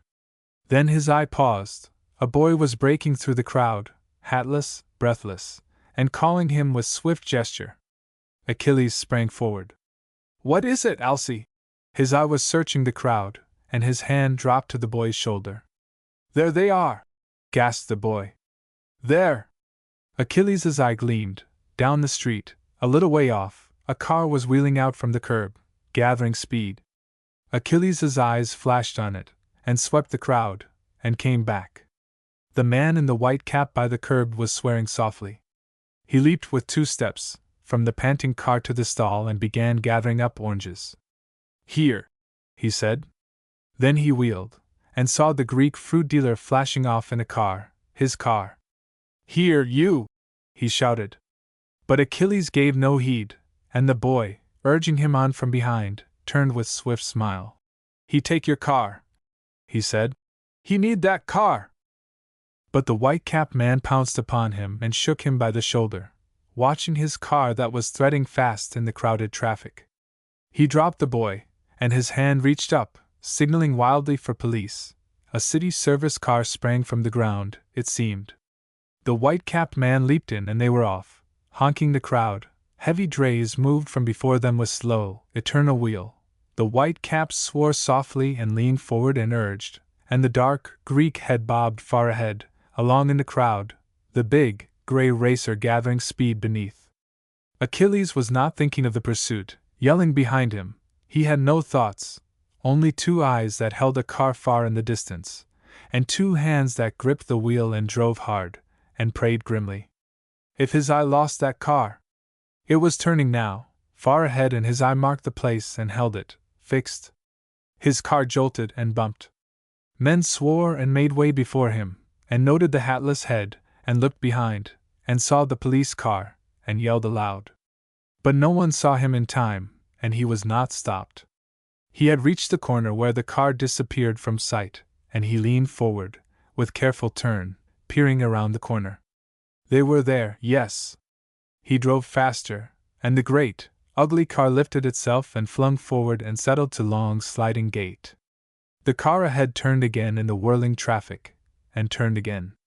But Achilles' eye did not lose its track, and they were out in the open at last, the plain stretching before them, no turn to left or right, and the machine Achilles drove had no equal in the country. But Achilles did not know his machine. Good or bad, it must serve him and keep his men in sight, but not too near, not to frighten them. They had turned now and were glancing back, and they spoke quickly. Then they looked again, at the flying and hatless head, and saw suddenly, on behind it, the service car leap softly around the corner into the white road. They looked again, and laughed. They turned and dropped the matter. Some damn fool with a stolen car. 26. And races for the clue. Under the great bowl of sky, in the midst of the plain, the 3 cars held their level way, 3 little racing dots in the big, clear place. They kept an even course, swaying to the race on level wings that swept the ground and rose to the low swale and passed beyond. Only the long free line of dust marked their flight under the sun. The men at the front, in the car ahead, did not look back again. They had lost interest in the race pressing behind. Most anxiously, they had lost interest in it. They wished, with a fervent wish, that the 2 cars driving behind them should pass them in a swirl of dust, and pass on out of sight, toward the far horizon line that stretched the west. They were only 2 market gardeners returning from business in the city. If they drove a good car, it was to save time going and coming, not to race with escaping fugitives and excited police. They had no wish to race with excited police. Fervently they had no wish for it, and they slackened speed a little, drawing freer breath. Let the fellow pass them, and his police with him, before they reached a little, white, peaceful house that stood ahead on the plain. They did not look behind at justice pursuing its prey. They had lost all interest in justice and in the race. Presently, when justice should pass them, on full spreading wing, they would look up with casual glance, and note its flight over the far line, out of sight in the distant west. But now they did not know of its existence. And Achilles, pressing fast, had a quick, clear sense of mystery, something that brooded ahead, on the shining plain, and the little, white house and the car before him slackening speed. Why should it slow down? What was up? Cautiously he held his car, slowing its waving gleam to the pace ahead and darting a swift glance behind, over his shoulder, at the great service car that leaped and gained on him lap by lap. It would overtake him soon, and he must not pass the car ahead, not till he saw what they were up to. Would they pass that little white house, on the plain, or would they turn in there? The wind hummed in his ears, his hair flew, and his hand held tense to the wheel, slowing it cautiously inch by inch, slackening a little, slackening again with quick flashing glance behind, and a watchful eye on the road ahead, and on the little white house drawing near on the plain. It was a race now between his quick mind and that car ahead and the little white house. He must not overtake them till the little house was reached. The car behind must not touch him, not till the house came up. There was a wood ahead, in the distance. His mind flew and circled the wood, and came back. They had reached the little house asleep in the sun. They were passing it, neck and neck, and the car beside him swerved a little and slackened speed, and dived in at the white gate. Achilles shot past, the free road ahead. The machine under him gathered speed and opened out and laughed and leaped to the road and lay down in the thick dust, spreading itself ahead. He could gain the wood. He should escape, and the clue was fast. Behind him, the service car thundered by the little house asleep. But the police did not glance that way, nor did the big, white-capped man glance that way. His eyes were fixed on the racer ahead, dwindling to a speck in its cloud of dust. He pushed up his visor and laughed aloud. "Give it up!" he said genially. "Give it up! You can't catch that car. I know my own car, I guess." He laughed again. "We shall find it somewhere along the road, when he is through with it." But the face beside him, turning in the clouding dust, had a keen look, and the car kept its unbroken speed, and the plane flashed by. "He's in too big a hurry," said the driver sternly. "I want to look at that man. He knows too much. Too much." The heart of Achilles sang again. All the heart of him woke up and laughed to the miles. He had found his clue. He had passed the little $100,000 house, and the police in their big, bungling dust had passed it, too. Nobody knew but him, and he should escape, over the long road, with the big machine, under him, pounding away. 27. The little white house. In an angle of the wood the dust-covered policeman and the white-capped man came upon the racer, turned a little from the road, and waiting their arrival. It had a stolid, helpless look, with its nose buried deep in underbrush and the hind wheels tilted a little in air. Once might almost fancy it gave a little, subdued hiccup as they approached. The white-capped man bent above it and ran a quick hand along the side, and leaped to the vacant seat. The beast beneath gave a little snort, and withdrew its nose and pranced playfully at the underbrush and backed away, feeling for firm ground behind. The man at the wheel pressed hard, leaning, with quick jerk, and wheels gripped ground and trundled in the road. It stopped beside the service car, and the two men gazed doubtfully at the wood. Dusty leaves trembled at them in the light air, and beckoned to them. Little twigs laced across and shut them out. Anywhere in the dark coolness of the wood, the Greek lurked, hiding away. They could not trace him, and the wood reached far into the dusk. He was undoubtedly armed. Only a desperate man would have made a dash like that, for life. Better go back to town for reinforcements, and send the word of his escape along the line. He would not get far, on foot. They gave another glance at the wood and loosed their cars to the road, gliding smoothly off. The wood behind them, under its cover of dust, gave no sign of watching eyes, and the sun, traveling toward the west, cast their long, clean shadows ahead as they went. In the low light, the little, white house in the distance had a rosy, moody look. As they drew nearer, little pink details flashed out. An old man behind the picket fence looked up, and straightened himself, and gazed, under a shading hand. Then he came along the driveway and stood in the white gate, waiting their approach. He had a red, guileless face and white hair. The face held a look of childish interest as they drew up. "You got him?" he asked. The service man shook his head, jerking his thumb at the racer that came behind. "Got the car," he said. "He got off, took to the woods." "That's so?" The old man came out to the road and looked with curious eyes at the big racing machine coming up. "What did he do?" he asked. "He stole my machine," said the white-capped man quickly. He was holding the wheel with a careful touch. The old man looked at him with shrewd, smiling eyes, chewing at some invisible cud. The service man nodded to him. "There'll be a reward out for him, Jimmy. Keep a watch out. You may have a chance at it. He's hiding somewhere over there." He motioned toward the distant wood. The old man turned a slow eye toward the west. "I don't own no telescope," he said quaintly. He shifted the cut a little, and gazed at the plain around them. Far as the eye could see, it stretched on every side. Only the little, white house stood comfortably in its midst, open to the eye of heaven. It was a rambling, 1.5-story house, with no windows above the ground floor, except at the rear, where one window, under a small peak, faced the north. Beyond the house, in that direction, lay lines of market garden, and beyond the garden the wide plain. 2 men, at work in the garden, hoed with long, easy strokes that lengthened in the slanting light. The service man looked at them with casual eye. "Got good help this year?" he asked. The old man faced about, and his eye regarded them mildly. "Putty good," he said. "They're my sister's boys. She died this last year, along in April, and they come on to help. Yes, they work putty good." "They drove in ahead of us, didn't they?" asked the service man, with sudden thought. The old man smiled drily.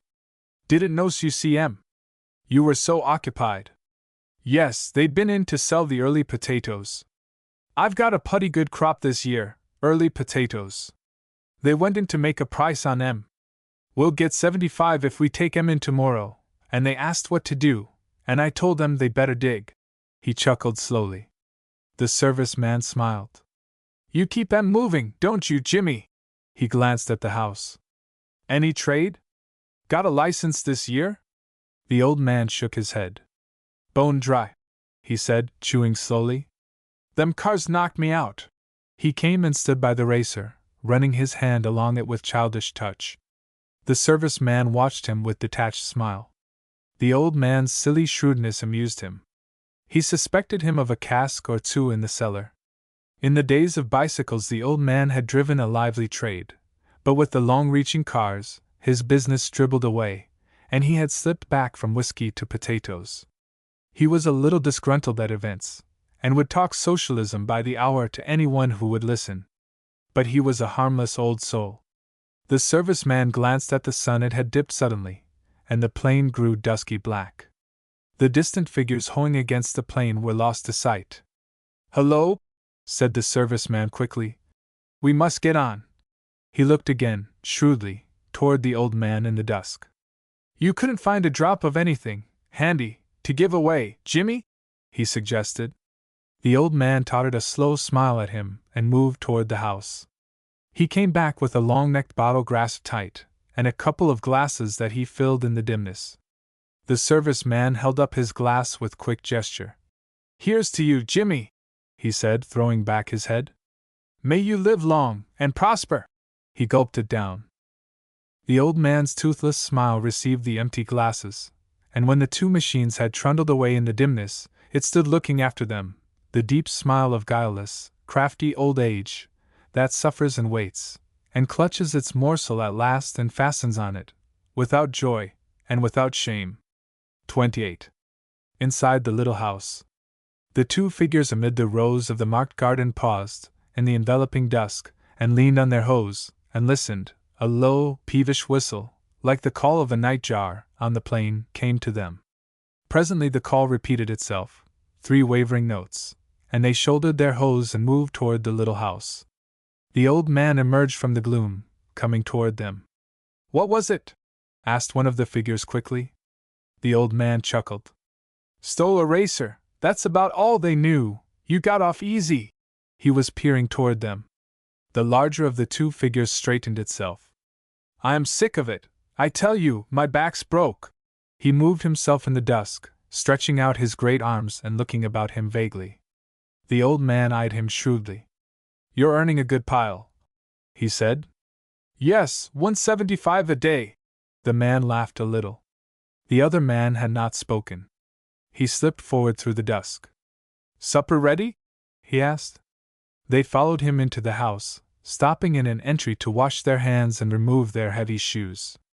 Through the door opening to a room beyond, a woman could be seen, moving briskly, and the smell of cooking floated out. They sniffed at it hungrily. The woman came to the door. "Hurry up, boys, everything's done to death." They came in hastily, with half-dried hands, and she looked at them, a laugh in her round, keen face. "You have had a day," she said. She was tall and angular, and her face had a sudden roundness, a kind of motherly, Dutch doll, set on its high, lean frame. Her body moved in soft jerks. She heaped up the plates with quick hands, and watched the men while they ate. For a time no one spoke. The old man went to the cellar and brought up a great mug of beer, and they filled their pipes and sat smoking and sipping the beer stolidly. The windows were open to the air, and the shades were up. Any one passing on the long road, over the plain, might look in on them. The woman toasted a piece of bread and moistened it with a little milk and put it, with a glass of milk, on a small tray. The men's eyes followed her, indifferent. They watched her lift the tray and carry it to a door at the back of the room, and disappear. They smoked on in silence. The old man reached out for his glass. He lifted it. 2 weeks, and 3 more days, he said. He sipped the beer slowly. The larger of the 2 men nodded. He had dark, regular features and reddish hair. He looked heavy and tired. He opened his lips vaguely. "Don't talk here," said the younger man sharply, and he gave a quick glance at the room, as a weasel returns to cover, in a narrow place. The big man smiled. "I wasn't going to say anything." "Better not," said the other. He cleared his pipe with his little finger. "I don't even think," he added softly. The woman had come back with the tray and the men looked up, smoking. She set the tray down by the sink and came over to them, standing with both hands on her high hips. She regarded them gravely and glanced at the tray. The milk and toast were untouched. The old man removed his pipe and looked at her plaintively. "Can't you make her, Lena?" he said. His high voice had a shrill note. She shook her head. "I can't do anything, not anything more." She moved away and began to gather up the dishes from the table, clearing it with swift jerks. She paused a moment and leaned over, the platter in her hand half lifted from its place. "She needs the air," she said. "And to run about, she's sick, shut up like that." She lifted the platter and carried it to the sink, a troubled look in her eyes. "I won't be responsible for her, not much longer," she said slowly as she set it down. "Not if she doesn't get down in the air." The men looked at each other in silence. The old man got up. "Time to go to bed," he said slowly. They filed out of the room. The woman's eyes followed them. Presently the door opened and the younger man returned, with soft, quick steps. He looked at her. "I want to talk," he said. "In a minute," she replied. She nodded toward the cellar. "The lantern's down there, you go along." He opened the door and stepped cautiously into blackness, and she heard a quick, scratching match on the plaster behind the closed door, and his feet descending the stairs. She drew forward the kettle on the stove and replenished the fire, and blew out the hand lamp on the table. Then she groped her way to the cellar door, opening it with noiseless touch. The young man waited below, impatient. On a huge barrel nearby, the lantern cast a yellow circle on the blackness. The woman approached it, her high-stepping figure flung in shadowy movement along the wall behind her. "You can't back out now," he spoke quickly. "You're weakening. And you've got to brace up, do you hear?" The woman's round face smiled, over the light on the barrel. "I'm all right," she said. She hesitated a minute. "It's the child that's not all right," she added slowly. "And tonight I got scared, yes." She waited a breath. "What's the matter?" he said roughly. She waited again. "She wasn't like flesh and blood tonight," she said slowly. "I felt as if a breath would blow her out." She drew her hand quickly across her eyes. "I've got fond of the little thing, John, I can't seem to have her hurt." "Who's hurting her?" said the man sharply. "You take care of her, and she's all right." "I can't, John. She needs the outdoors. She's like a little bird up there, shut up." "Then let her out," said the man savagely. "Let her out, up there." His lifted hand pointed to the plain about them, in open scorn.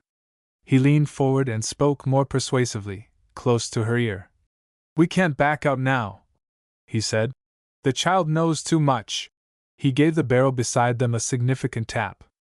"We couldn't use this plant again, 6 years, digging it, and waiting and starving." He struck the barrel sharply. "I tell you we've got to put it through. You keep her out of sight." "Her own mother wouldn't know her," said the woman slowly. He met the look, and waited. "I tell you, I've done everything," she said with quick passion. "I've fed her and amused her and told her stories. I don't dare keep her any longer." She touched the barrel beside them. "I tell you, you might as well put her under that. You'll put her under for good, if you don't look out," she said significantly. "All right," said the man sullenly. "What do you want?"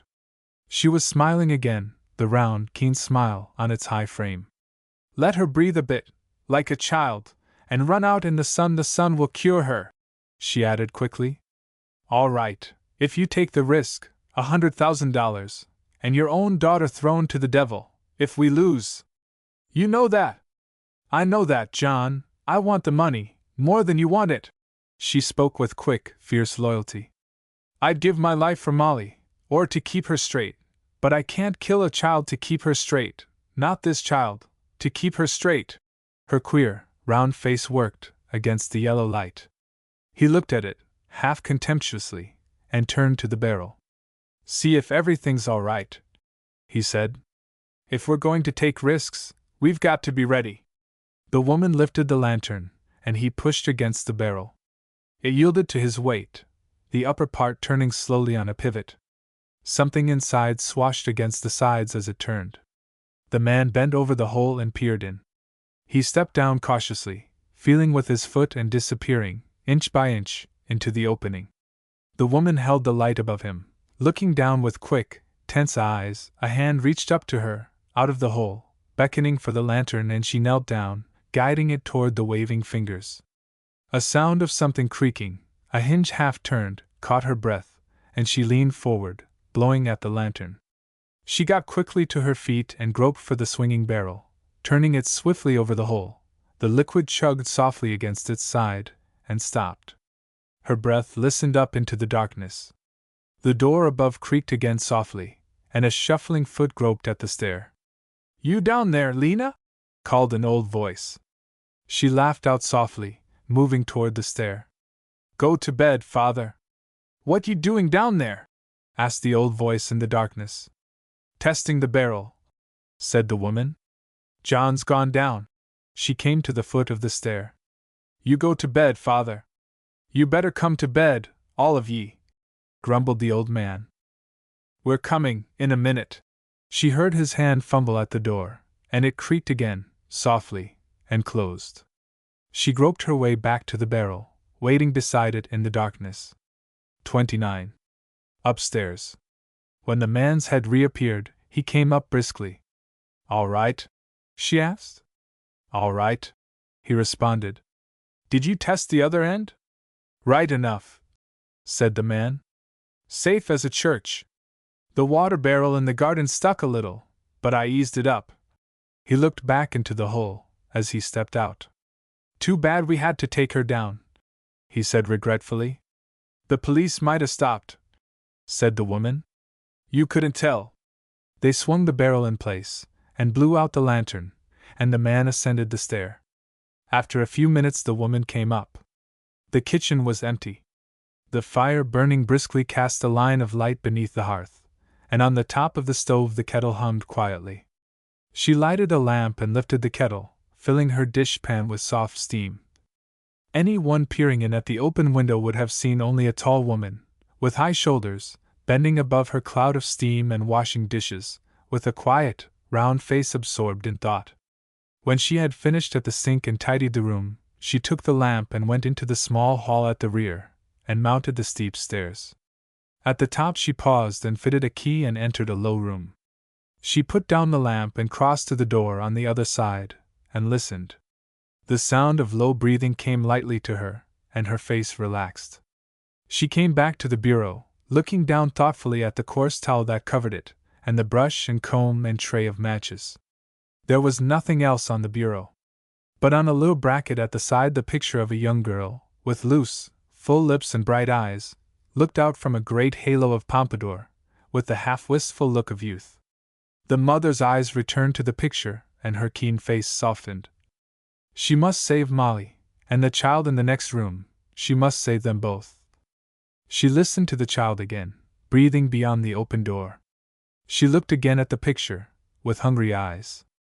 Her own child, her Molly, had never had a chance. She had loved gay things, and there was no money, always hard work and wet feet and rough, pushing cars. No wonder she had gone wrong. But she would come back now. There would be money enough, and they would go away, together. $25,000. She looked long at the pitiful, weak, pictured face and blew out the light and crept into bed. And in the next room the child's even breathing came and went, and, at intervals, across it in the darkness, another sound, the woman's quick, indrawn breath that could not rest. XXX. Asleep. In the morning the woman was up with the first light. And as the men came grumbling into breakfast, the round face wore its placid smile. They joked her and ate hastily and departed for the open field. It was part of a steady policy, to be always in the open, busy, hard-working men who could not afford to lose an hour. The excursion had been a quick, restless revolt, against weeks of weeding and planting and digging. But they had had their lesson. They were not likely to stir from their strip of market garden on the plain, not till the time was up. As the woman went about her work, she listened, and stopped and went to the door, for some sound from upstairs. Presently she went up and opened the door, and looked in.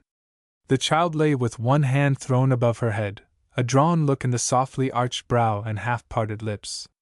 The woman bent over her, listening, and placed her hand on the small wrist and counted, waiting. The eyes flashed open, and looked at her. "I thought you were No-No," said the child. A wistful look filled her face and her lip quivered a little, out of it, and steadied itself. "You are Mrs. Seabury," she said quietly. "Yes," said the woman cheerfully. "Time to get up, dearie." She turned away and busied herself with the clothes hanging from their hooks. The child's eyes followed her, dully. "I don't think I care to get up," she said at last. The woman brought the clothes and placed them by the bed, and smiled down at her. "There's something nice today," she said casually. "We're going outdoors today." "Can I?" said the child. She flashed a smile and sat up. "Can I go out of doors?" It was a little cry of waiting, and the woman's hand dashed across her eyes, at the keenness of it. Then she smiled, the round, assuring smile, and held up the clothes. "You hurry up and dress and eat your breakfast," she said. "A good, big breakfast, and we are going out in the sun, you and me." She nodded cheerfully and went out. The child put one foot over the edge of the bed and looked down at it, a little wistfully, and placed the other beside it. They were very dark, little feet, a queer, brown color, and the legs above them were the same curious brown, and the small straight back, as she stepped from the bed and slipped off her nightgown and bent above the clothes on the chair. The color ran up to her throat, around it, and over the whole sunny face and hands and arms, a strange, eclipsing, brown disguise. There had been a quick, sharp plan to take her abroad, and they prepared her hastily against risks on board the steamer. The plan had been abandoned as too dangerous. But the color clung to the soft skin, and the hair, cropped close to the neck, had a stubby, uncouth look. No one seeking Betty Harris would have looked twice at the queer, little, brownie-like creature, dressing itself with careful haste. It lifted a plaid dress from the chair, large squares of red and green plaid, and looked at it with raised brows and dropped it over the cropped head. The skirt came to the top of the rough shoes on the small feet. Betty Harris looked down at the skirt, and smoothed it a little, and dropped on her knees beside the bed, the red and green plaid sweeping around her, and said the little prayer that Miss Stone had taught her to say at home. 31. A butterfly flight. She came down the stairs with slow feet, pausing a little on each stair, as if to taste the pleasure that was coming to her. She was going out of doors, under the sky. She pushed open the door at the foot and looked into the small hall. She had been here before. They had hurried her through, into the kitchen, and down to the cellar. They had stayed there a long time, hours and hours, and Mrs. Seabury had held her on her lap and told her stories. She stepped down the last step into the hall. The outside door at the end was open, and through it she could see the men at work in the garden, and the warm, shimmering air. She looked, with eager lip, and took a step forward, and remembered, and turned toward the kitchen. Mrs. Seabury had said she must have breakfast first, a good, big breakfast, and then. She opened the door and looked in. The woman was standing by the stove. She looked up with a swift glance and nodded to her. "That's right, dearie. Your breakfast is all ready, you come in and eat it." She drew up a chair to the table and brought a glass of milk and tucked the napkin under her brown chin, watching her with keen, motherly eyes, while she ate. "That's a good girl," she said. She took the empty plate and carried it to the sink. "Now you wait till I've washed these, and then—" She nodded toward the open window. The child slipped down and came over to her and stood beside her while she worked, her eyes full of little, wistful hope. "I've most forgot about out of doors," she said. "Oh, you remember it all right. It's just the same it always was," said the woman practically. "Now I'll stir up some meal and we'll go feed the chicks. I've got 10 of 'em, little ones." She mixed the yellow meal and stirred it briskly, and took down her sunbonnet, and looked at the child dubiously. "You haven't any hat," she said. The child's hand lifted to the rough cropped hair. "I did have a hat, with red cherries on it," she suggested. The woman turned away brusquely.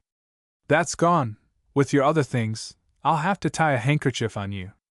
She brought a big, colored kerchief, red with blue spots on it, and bound it over the rough hair, and stood back and looked at it, and reached out her hand. "It won't do," she said thoughtfully. The small face, outlined in the smooth folds, had looked suddenly and strangely refined. The woman took off the handkerchief and roughened the hair with careful hand. The child waited patiently. "I don't need a hat, do I?" she said politely. The woman looked at her again and took up the dish of meal. "You're all right," she said. "We shan't stay long." "I should like to stay a long, long time," said Betty. The woman smiled. "You're going out every day, you know." "Yes." The child skipped a little in the clumsy shoes, and they passed into the sunshine. The woman looked about her with practical eyes. In the long rows of the garden the men were at work. But up and down the dusty road, across the plain, no one was in sight, and she stepped briskly toward an open shed, rapping the spoon a little against the side of the basin she carried, and clucking gently. The child beside her moved slowly, looking up at the sky, as if half afraid. She seemed to move with alien feet under the sky. Then a handful of yellow, downy balls darted from the shed, skittering toward them, and she fell to her knees, reaching out her hands to them and crooning softly. "The dear things!" she said swiftly. The woman smiled, and moved toward the shed, tapping on the side of her pan, and the yellow brood wheeled with the sound, on twinkling legs and swift, stubby wings. The child's eyes devoured them. "They belong to you, don't they?" she cried softly. "They're your very own chickens!" Her laugh crept over them and her eyes glowed. "See the little one, Mrs. Seabury! Just see him run!" She had dropped to her knees again, breathless, beside the board where they pushed and pecked and gobbled the little, wet lumps of the meal, and darted their shiny black bills at the board. The woman handed her the pan. "You can feed them if you want to," she said. The child took the basin, with shining eyes, and the woman moved away. She examined the slatted box, where the mother hen ran to and fro, with clucking wings, and gave her some fresh water and looked in the row of nests along the side of the shed, and took out a handful of eggs, carrying them in widespread, careful fingers. The child, squatting by the board, was looking about her with happy eyes. She'd almost forgotten the prison room upstairs and the long lonesome days. The woman came over to her, smiling. "I've found 7, she said. The child's eyes rested on them. Then they flitted to the sunshine outside. A yellow butterfly was fluttering in the light, across the opening of the shed. It lighted on a beam and opened slow wings, and the child's eyes laughed softly. She moved tiptoe. "I saw a beautiful butterfly once," she said. But the woman did not hear. She had passed out of the shed, around the corner, and was looking after the chickens outside, her voice clucking to them lightly. The child moved toward the butterfly, absorbed in shining thought. "It was a beautiful butterfly," she said softly. In a Greek shop. The wings of the butterfly rose and circled vaguely and passed behind her, and she wheeled about, peering up into the dark shed. She saw the yellow wings, up there, poise themselves, and wait a minute, and sail toward the light outside. But she did not turn to follow its flight. Across the brown boards of the shed, behind a pile of lumber, against the wall up there, a head had lifted itself and was looking at her. She caught her breath. "I saw a butterfly once," she repeated dully. It was half a sob. The head laid a long, dark finger on its lip and sank from sight. The child wheeled toward the open light. The woman was coming in, her hands filled with eggs. "I must carry these in," she said briskly. She looked at the child. "You can stay and play a little while, if you want to. But you must not go away, you know." "I will not go away," said the child, breathless. So the woman turned and left her, and the child's eyes followed her. 32. And a voice. "Can you hear me, little Miss Harris?" The voice came from the dusky shed, high up against the wall. But the child did not turn her head. "Yes, Mr. Achilles, I can hear you very well," she said softly. "Don't look this way," said the voice. "Get down and look at the chickens, and listen to what I tell you." The child dropped obediently to her knees, her head a little bent, her face toward the open light outside. The woman, going about her work in the kitchen, looked out and saw her and nodded to her kindly. The child's lips made a little smile in return. They were very pale. "I come to take you home," said the voice. It was full of tenderness, and Betty Harris bent her head, a great wave of homesickness sweeping across her. "I can't go, Mr. Achilles." It was like a sob. "I can't go. They will kill you. I heard them. They will kill anybody that comes." She spoke in swift little whispers, and waited. "Can you hear me say it?" she asked. "Can you hear me say it, Mr. Achilles?" "I hear it, yes." The voice of Achilles laughed a little. "They will not kill, little lady, and you go home, with me, tonight." The voice dropped down from its high place and comforted her. She reached out little hands to the chickens and laughed tremulously. "I am afraid," she said softly. "I am afraid." But the low voice up in the dusk steadied her and gave her swift commands, and repeated them, till she crept from the dim shed into the light and stood up, blinking a little, and looked about her, and laughed happily. And the woman came to the door and smiled at her. "You must come in," she called. "Yes, Mrs. Seabury." The child darted back into the shed and gathered up the spoon and basin from the board and looked about her swiftly. In the slatted box, the mother hen clucked drowsily, and wise cheeps from beneath her wings answered bravely. The child glanced at the box, and up at the dusky boards of the shed, peering far in the dimness. But there was no one, not even a voice, just a high, tumbled pile of boards, and the few nests along the wall, and the mother hen clucking cozily behind her slats, and the wise little cheeps. 33. "Wake up, Mrs. Seabury!"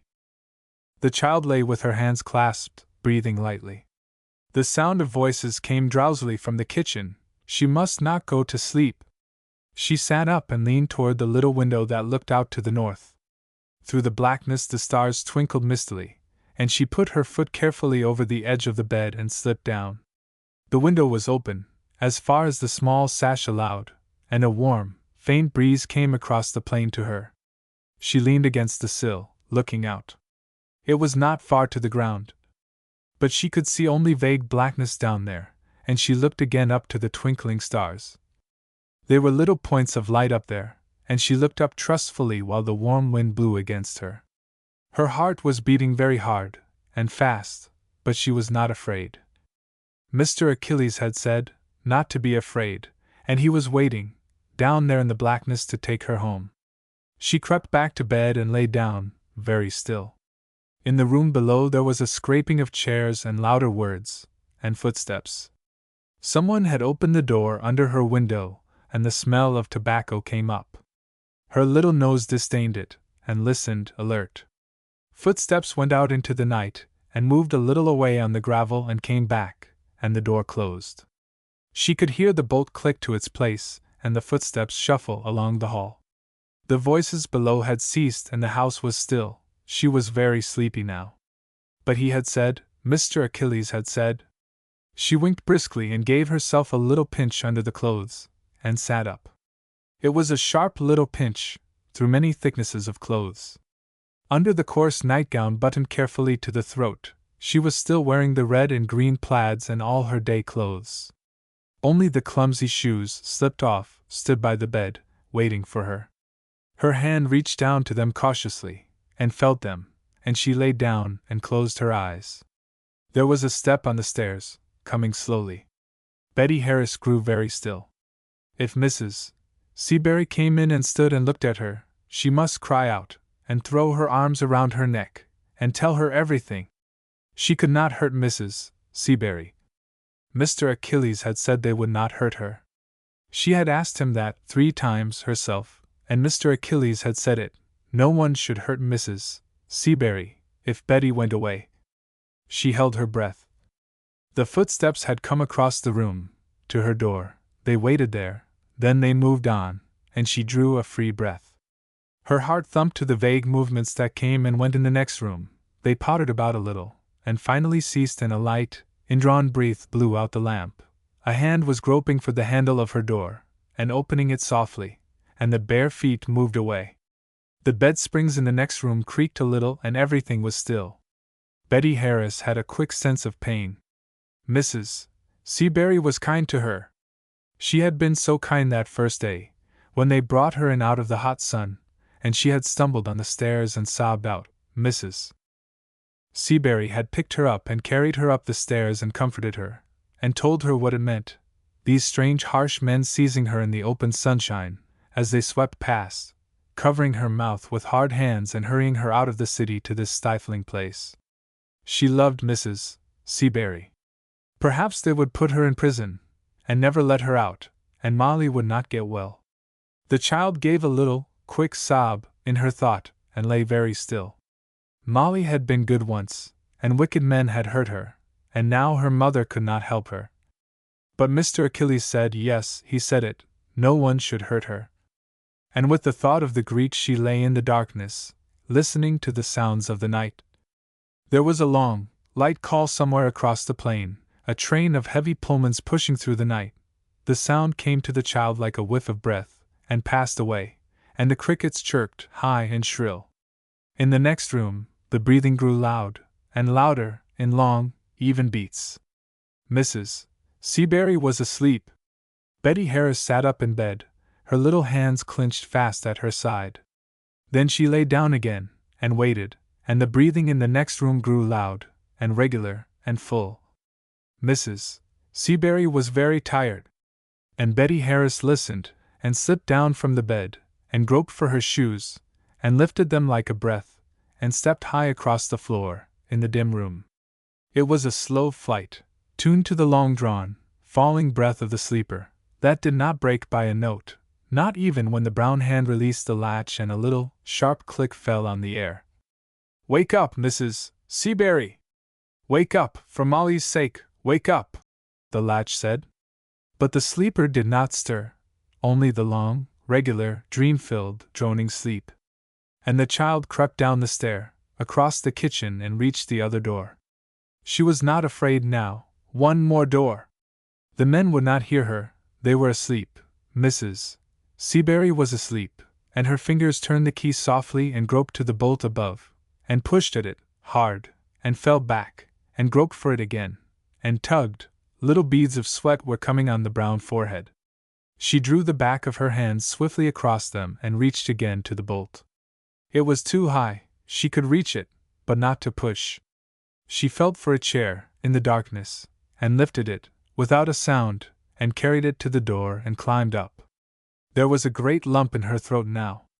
Mr. Achilles did not know the bolt would stick like this. She gave a fierce, soft tug, like a sob, and it slid back. The knob turned and the door opened, and she was in the night. For a moment her eyes groped with the blackness. Then a long, quiet hand reached out to her, and closed upon her, and she gave a little sob, and was drawn swiftly into the night. 34. The Flight of Stars. Is that you, Mr. Achilles? She asked, into the dark. And the voice of Achilles laughed down to her. I'm here, yes. It's me. We must hurry now, fast. Come! He gripped the small hand in his and they sped out of the driveway, toward the long road. Up above them the little stars blinked down, and the warm wind touched their faces as they went. The soft darkness shut them in. There was only the child, clinging to Achilles' great hand and hurrying through the night. Far in the distance, a dull, sullen glow lit the sky, the city's glow, and Betty's home, out there beneath it, in the dark. But the child did not know. She would not have known which way the city lay, but for Achilles' guiding hand. She clung fast to that, and they sped on. By and by he ran a little, reaching down to her, and his spirit touched hers and she ran without fatigue beside him, with little breathless laughs. I like to run, she said. Yes, come. He hurried her faster over the road. He would not spare her now. He held her life in his hand, and the little children, he saw them, asleep in their dreams, over there in the glow. Come, he said. And they ran fast. It was the first half hour he feared. If there was no pursuit over the dark road behind them, then he would spare her, but not now. Come, he urged, and they flew faster. And behind them the little house lay asleep, under its stars, no sign of life when his swift flashing glance sought it out, and the heart of Achilles stretched to the miles and laughed with them and leaped out upon them, far ahead. He should bring her home safe. Then, upon the night came a sound, faint stirring wings, a long-drawn buzz and rush of air, deep notes that gripped the ground, far off, and the pulse of pounding wheels, behind them, along the dark road. And Achilles seized the child by the shoulder, bearing her forward toward the short grass, his quick-running hand thrusting her down. Lie still, he whispered. The lights of the car had gleamed out, swaying a little in the distance, as he threw his coat across her and pressed it flat. Lie still, he whispered again, and was back in the road, his hand feeling for the great banana knife that rested in his shirt, his eye searching the road behind. There was time, yes, and he turned about and swung into the long, stretching pace that covers the miles, without hurry, without rest. The roar behind him grew, and flashed to light, and swept by, and his eye caught the face of the chauffeur, as it flew, leaning intently on the night, and in the lighted car behind him, flashed a face, a man's face, outlined against the glass, a high, white face fixed upon a printed page, some magnate, traveling at his ease, sleepless, thundering past in the night, unconscious of the Greek, plodding in the roadside dust. Achilles knew that he had only to lift his hand, to cry out to them, as they sped, and they would turn with leaping wheel. There was not a man, hurrying about his own affairs, who would not gladly stop to gather up the child that was lost. Word had come to Philip Harris, east and west, endless offers of help. But the great car thundered by and Achilles' glance followed it, sweeping with it, on toward the city and the dull glow of sky. He was breathing hard as he went, and he plunged on a step, 2 steps, 10 before he held his pace. Then he drew a deep, free breath, and faced about. The knife dropped back in his breast, and his hand sought the revolver in his hip pocket, crowding it down a little. He had been sure he could face them, 2 of them, 3, as many as might be. But the car had swept on, bearing its strangers to the city, and the little house on the plain was still asleep. He had a kind of happy superstition that he was to save the child single-handed. He had not trusted the police, with their great, foolish fingers. They could not save his little girl. She had needed Achilles, and he had held the thread of silk and cobweb, and traced it bit by bit to the place where they had hidden her. He should save her. He glanced at the stars, an hour gone, and the long road to tramp. He ran swiftly to the child in the grass and lifted the coat, and she leaped up, laughing, as if it were a game, and they swung out into the road again, walking with swift, even steps. Are you tired? Asked Achilles. But she shook her head. His hand in his pocket, in the darkness, had felt something and he pressed it toward her. Eat that, he said. You will be hungry. She took it daintily, and felt of it, and turned it over. What is it? she asked. Then she set her small teeth in it, and laughed out. It's chocolate! She exclaimed happily. She held it up. Will you have a bite, Mr. Achilles? But Achilles had drawn out another bit of tin foil and opened it. I have yet more, he said. 2, 3, 6 piece. I put here in my pocket, every day, I carry chocolate, till I find you. Every day I say, she be hungry, maybe, then she like chocolate. She nibbled it in happy little nibbles as they walked. I didn't eat any supper, she said. I was too happy, and too afraid, I guess. That was a long time ago, she added after a minute. A long time ago, said Achilles cheerfully. He had taken her hand again, and they trudged on under the stars. Nobody must hurt Mrs. Seabury, said the child suddenly. I tell you that, said Achilles. He had half stopped on the road. Nobody hurt that good lady, she your friend. Yes, she is my friend. She was good to me. She had a little girl once, like me, and some bad men hurt her. I don't think they stole her. She pondered it a minute. I don't seem to understand. She gave a little swift sigh.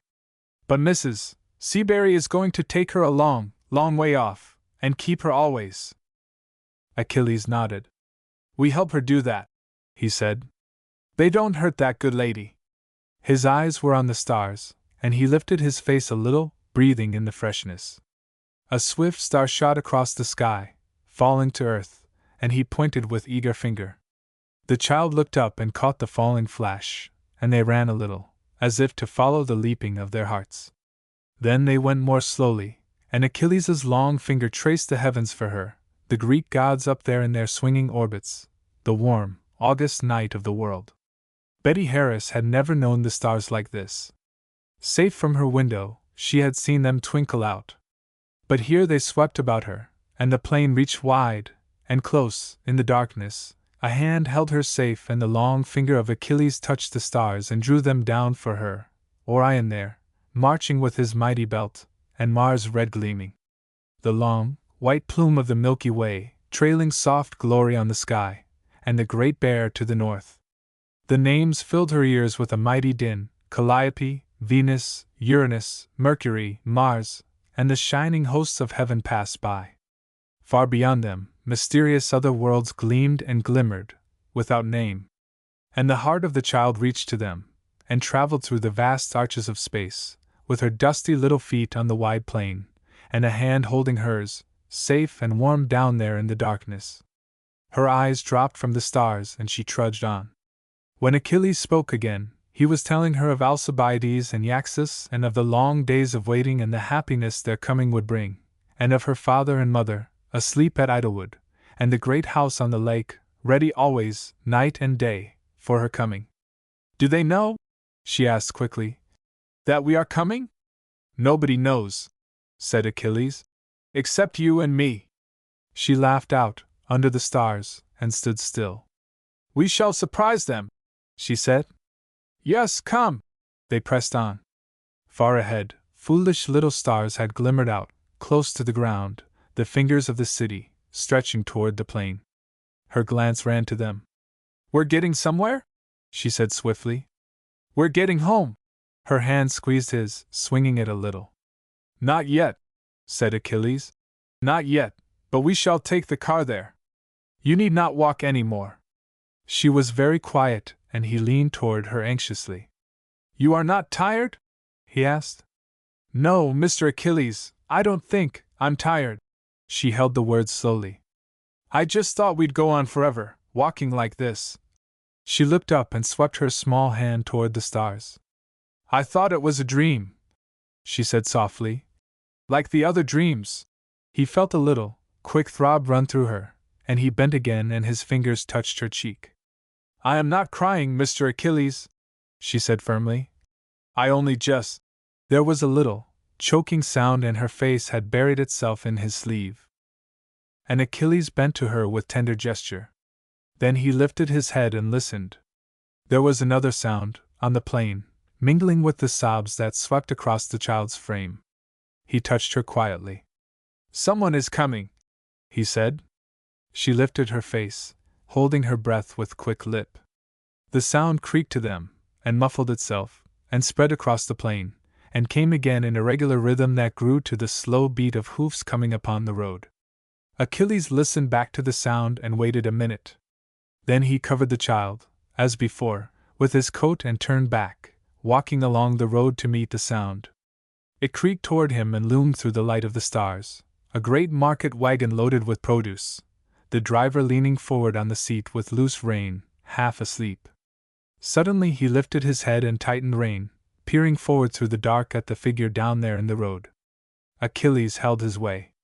"Hello?" said the man sharply. Achilles paused and looked up, one hand resting lightly on his hip, turned a little back, the other thrust in his breast. The man's eyes scanned him through the dimness. "Where you bound for?"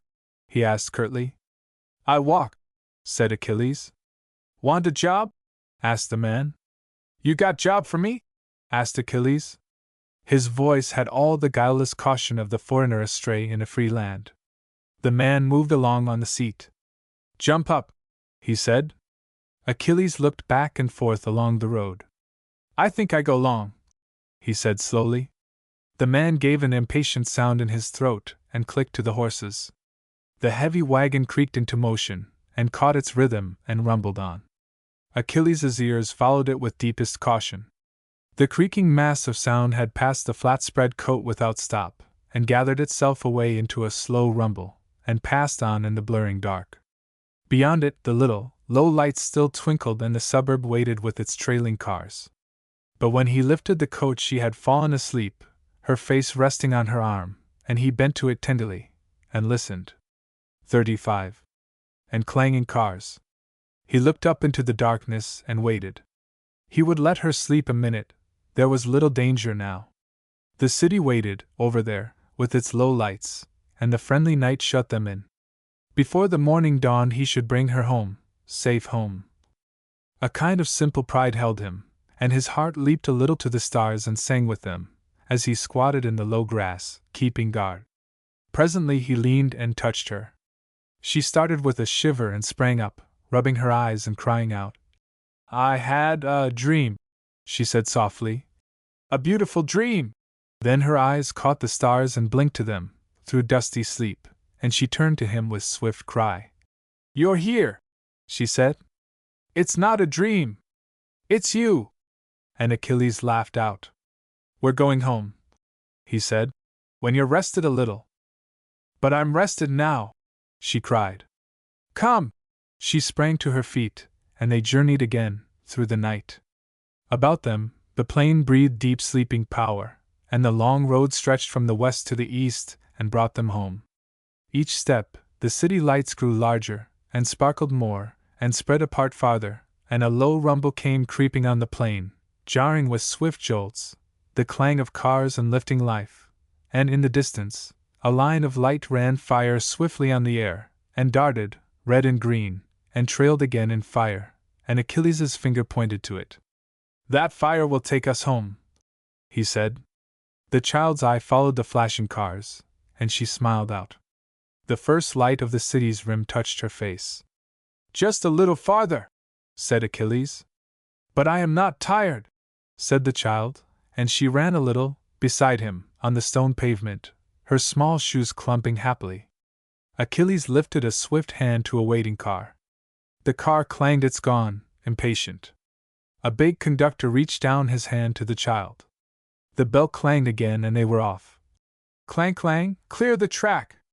Betty Harris is going home, this is the people's carriage, going home! Going home!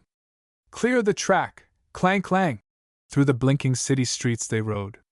Safe among the friendly houses, and the shops and the stores, and the people sleeping behind their blinds, all the people who had loved the child, and scanned the paper for her, every day, and asked, "Is Betty Harris found?" "Going home! Going home!" They would waken in the morning and read the news and shout across the way. "She's been found, yes, a Greek! He brought her home! Thank God!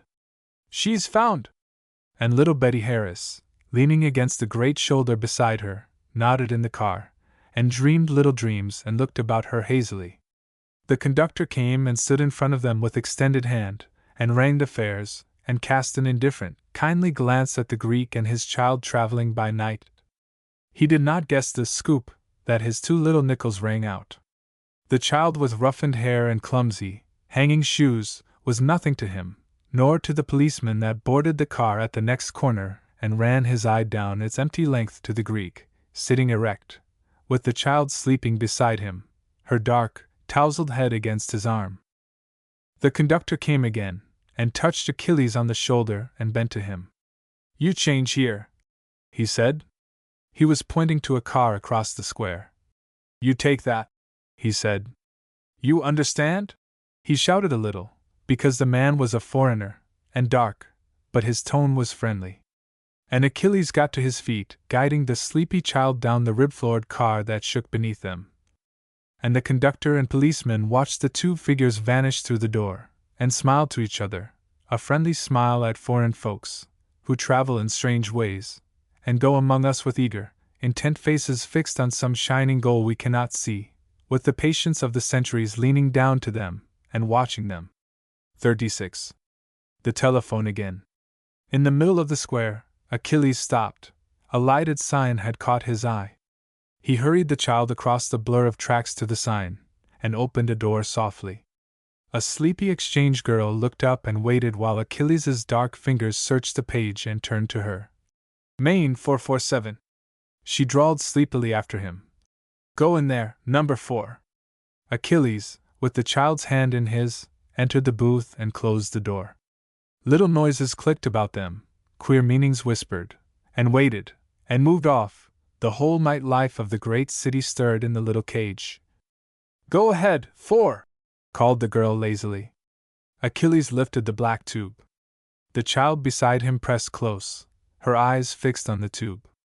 Achilles' words ran swift on the wire, and her eager face held them. Other words came back, sharp, swift. And the child heard them crackle, and leap, and break and crackle again in the misty depths, and she touched Achilles' arm softly. "They must not hurt Mrs. Seabury," she said. "You tell them not to hurt Mrs. Seabury." Achilles' hand pressed her shoulder gently. "Yes, I tell, they know." It was a swift aside, and his voice had taken up the tale. "That woman, you not take that woman. You hear? Yes, she good woman. Tell them to look in the cellar," said Betty. She had pressed closer on tiptoe. "There is a hole there, under a barrel, and a barrel in the garden. You tell them." His eye dropped to her. "In cellar? You say that?" "Yes, yes." Her hands were clasped. "They took me there. You tell them." Achilles' eye smiled. "Hello, you look in cellar." "What you say? No, I don't see it." "But you look in cellar, yes. They make tunnel, yes." He hung up the receiver and took her hand. "Now we go home," he said. They passed swiftly out, dropping payment, into a sleepy, unseeing palm, and crossing the square to the car that should carry them home. There were no delays now, only swift running wheels, a few jolts and stops, and they were out again, beneath the stars, hurrying along the great breakwater of the lake, hurrying home. The big, red-brown house thrust itself up, its gables reaching to thin blackness, and suddenly, as they looked, it was touched lightly, as with a great finger, and the dawn glowed mistily up the walls. They crossed swiftly and mounted the steps, between the lions, the child's feet stumbling a little as they went, but Achilles' hand held fast and his touch on the bell summoned hurrying feet. There was a fumbling at the chains, a swift, cautious creak, and the door swung back. "Who is it?" said a voice that peered out. The dawn touched his face grotesquely. "It's me," said the child. "It's Betty Harris, Connor." The man's face fell back. Then he darted forward and glared at the child, through the mysterious, dawning light, on the dark, tender face and the little lip that trembled, looking up. "My God!" he said. He had darted from them. The door was open wide and the two glided in silently, and stood in the emptiness. Achilles led the child to a great divan across the hall and placed her beside him. Her little feet were crossed in the rough shoes and her hands hung listless. Behind a velvet curtain, the butler's voice called frantic words. A telephone bell rang sharply in word and rang a long, fierce call, and the butler's voice took it up and flung it back. Yes, sir. She's here. Yes, sir, that's what I said. She's a settin' here, sir, on the sofa, with the furriner. Yes, sir. He put his head around the velvet curtain. Will you speak to your father, miss? His awestruck hand held the receiver, and he helped the strange, little figure to its seat in front of the phone. She put the tube to her lips. Hello, Daddy? Yes, it's Betty. Mr. Achilles brought me, father. Yes, your little Betty, yes, and I'm all right. The receiver dropped from her fingers. She had buried her face in her arms and was sobbing softly. 37. The big bed. Achilles sprang forward. She's all right, Mr. Harris, all right. His hand dropped to the trembling shoulder and rested there, as his quiet voice repeated the words. He bent forward and lifted the child in his arms and moved away with her. But before he had traversed the long hall, the little head had fallen forward on his shoulder, and the child slept. Behind the velvet curtain, the voice of Connor wrestled faintly with the telephone, and all about them great lights glowed on the walls. They lighted the great staircase that swept mistily up, and the figure of Achilles mounting slowly in the stately, lonely house, the child in his arms. His hand steadied the sleeping head with careful touch, against his shoulder. They were not jolting now, in heavy cars, through the traffic streets, or wandering on the plain. Little Betty Harris had come home. Above them at the top of the long stairs, a gray figure appeared, and paused a moment and looked down. Then Miss Stone descended swiftly, her hands outstretched. They did not touch the sleeping child, but hovered above her with a look, half pain, half joy. Achilles smiled to her. She come home, he whispered. She turned with quick breath and they mounted the stairs, the child still asleep, through the long corridor, to the princess's room beyond, with its soft lights, and great, silken hangings and canopied bed, open for the night, waiting for Betty Harris. Achilles bent and laid her down, with lightest touch, and straightened himself. We let her sleep, he said gently. She, very tired. They stood looking down, at the brown face and the little, tired lip and sleeping lids. Their eyes met and they smiled. They knew, these two, out of all the world, they knew what it meant, that the child was safe. And out in the glowing dawn, the great car thundered home, and Betty Harris's mother looked out with swift eyes. See, Phil, the sun is up. She reached out her hand. Sit still, Louis, don't tremble so, he said gently. She is safe now, they have brought her home. She's there, you know, asleep. He spoke slowly, as if to a child. He was gathering up the morning in his heart, this big, harsh, master of men. His little girl was safe, and a common Greek, a man out of the streets, peddling bananas and calling up and down, had made his life worth living. His big, tense mind gripped the fact, and held it. Something seemed speaking to him, out of the east, over there, past the rushing car. A common Greek. He had flung his wealth and hammered hard, but somehow this man had loved her, his little girl. Phil? She said softly. Yes, dear? Are we almost home? He looked out. Half an hour yet, sit still, Louis. He held her hand close. Sit still, he said, and the miles slipped past. She is there, Phil. Yes? They wouldn't lie to me. All these weeks, she said softly. I don't think I could bear it much longer, Phil. The tears were on her cheeks, raining down, and he put his rough face against her, adrift in a new world. And over the great lake the sun burst out, on a flashing car, and the door flung wide to Betty Harris's mother, flying with swift, sure foot up the great stone steps. This way, ma'am, she's in here, her own room, this way, ma'am. She was kneeling by the great canopied bed, her head bent very low. The brown face trembled a breath. The child put up a hand in her dream. Mother dear, she said, and dreamed on.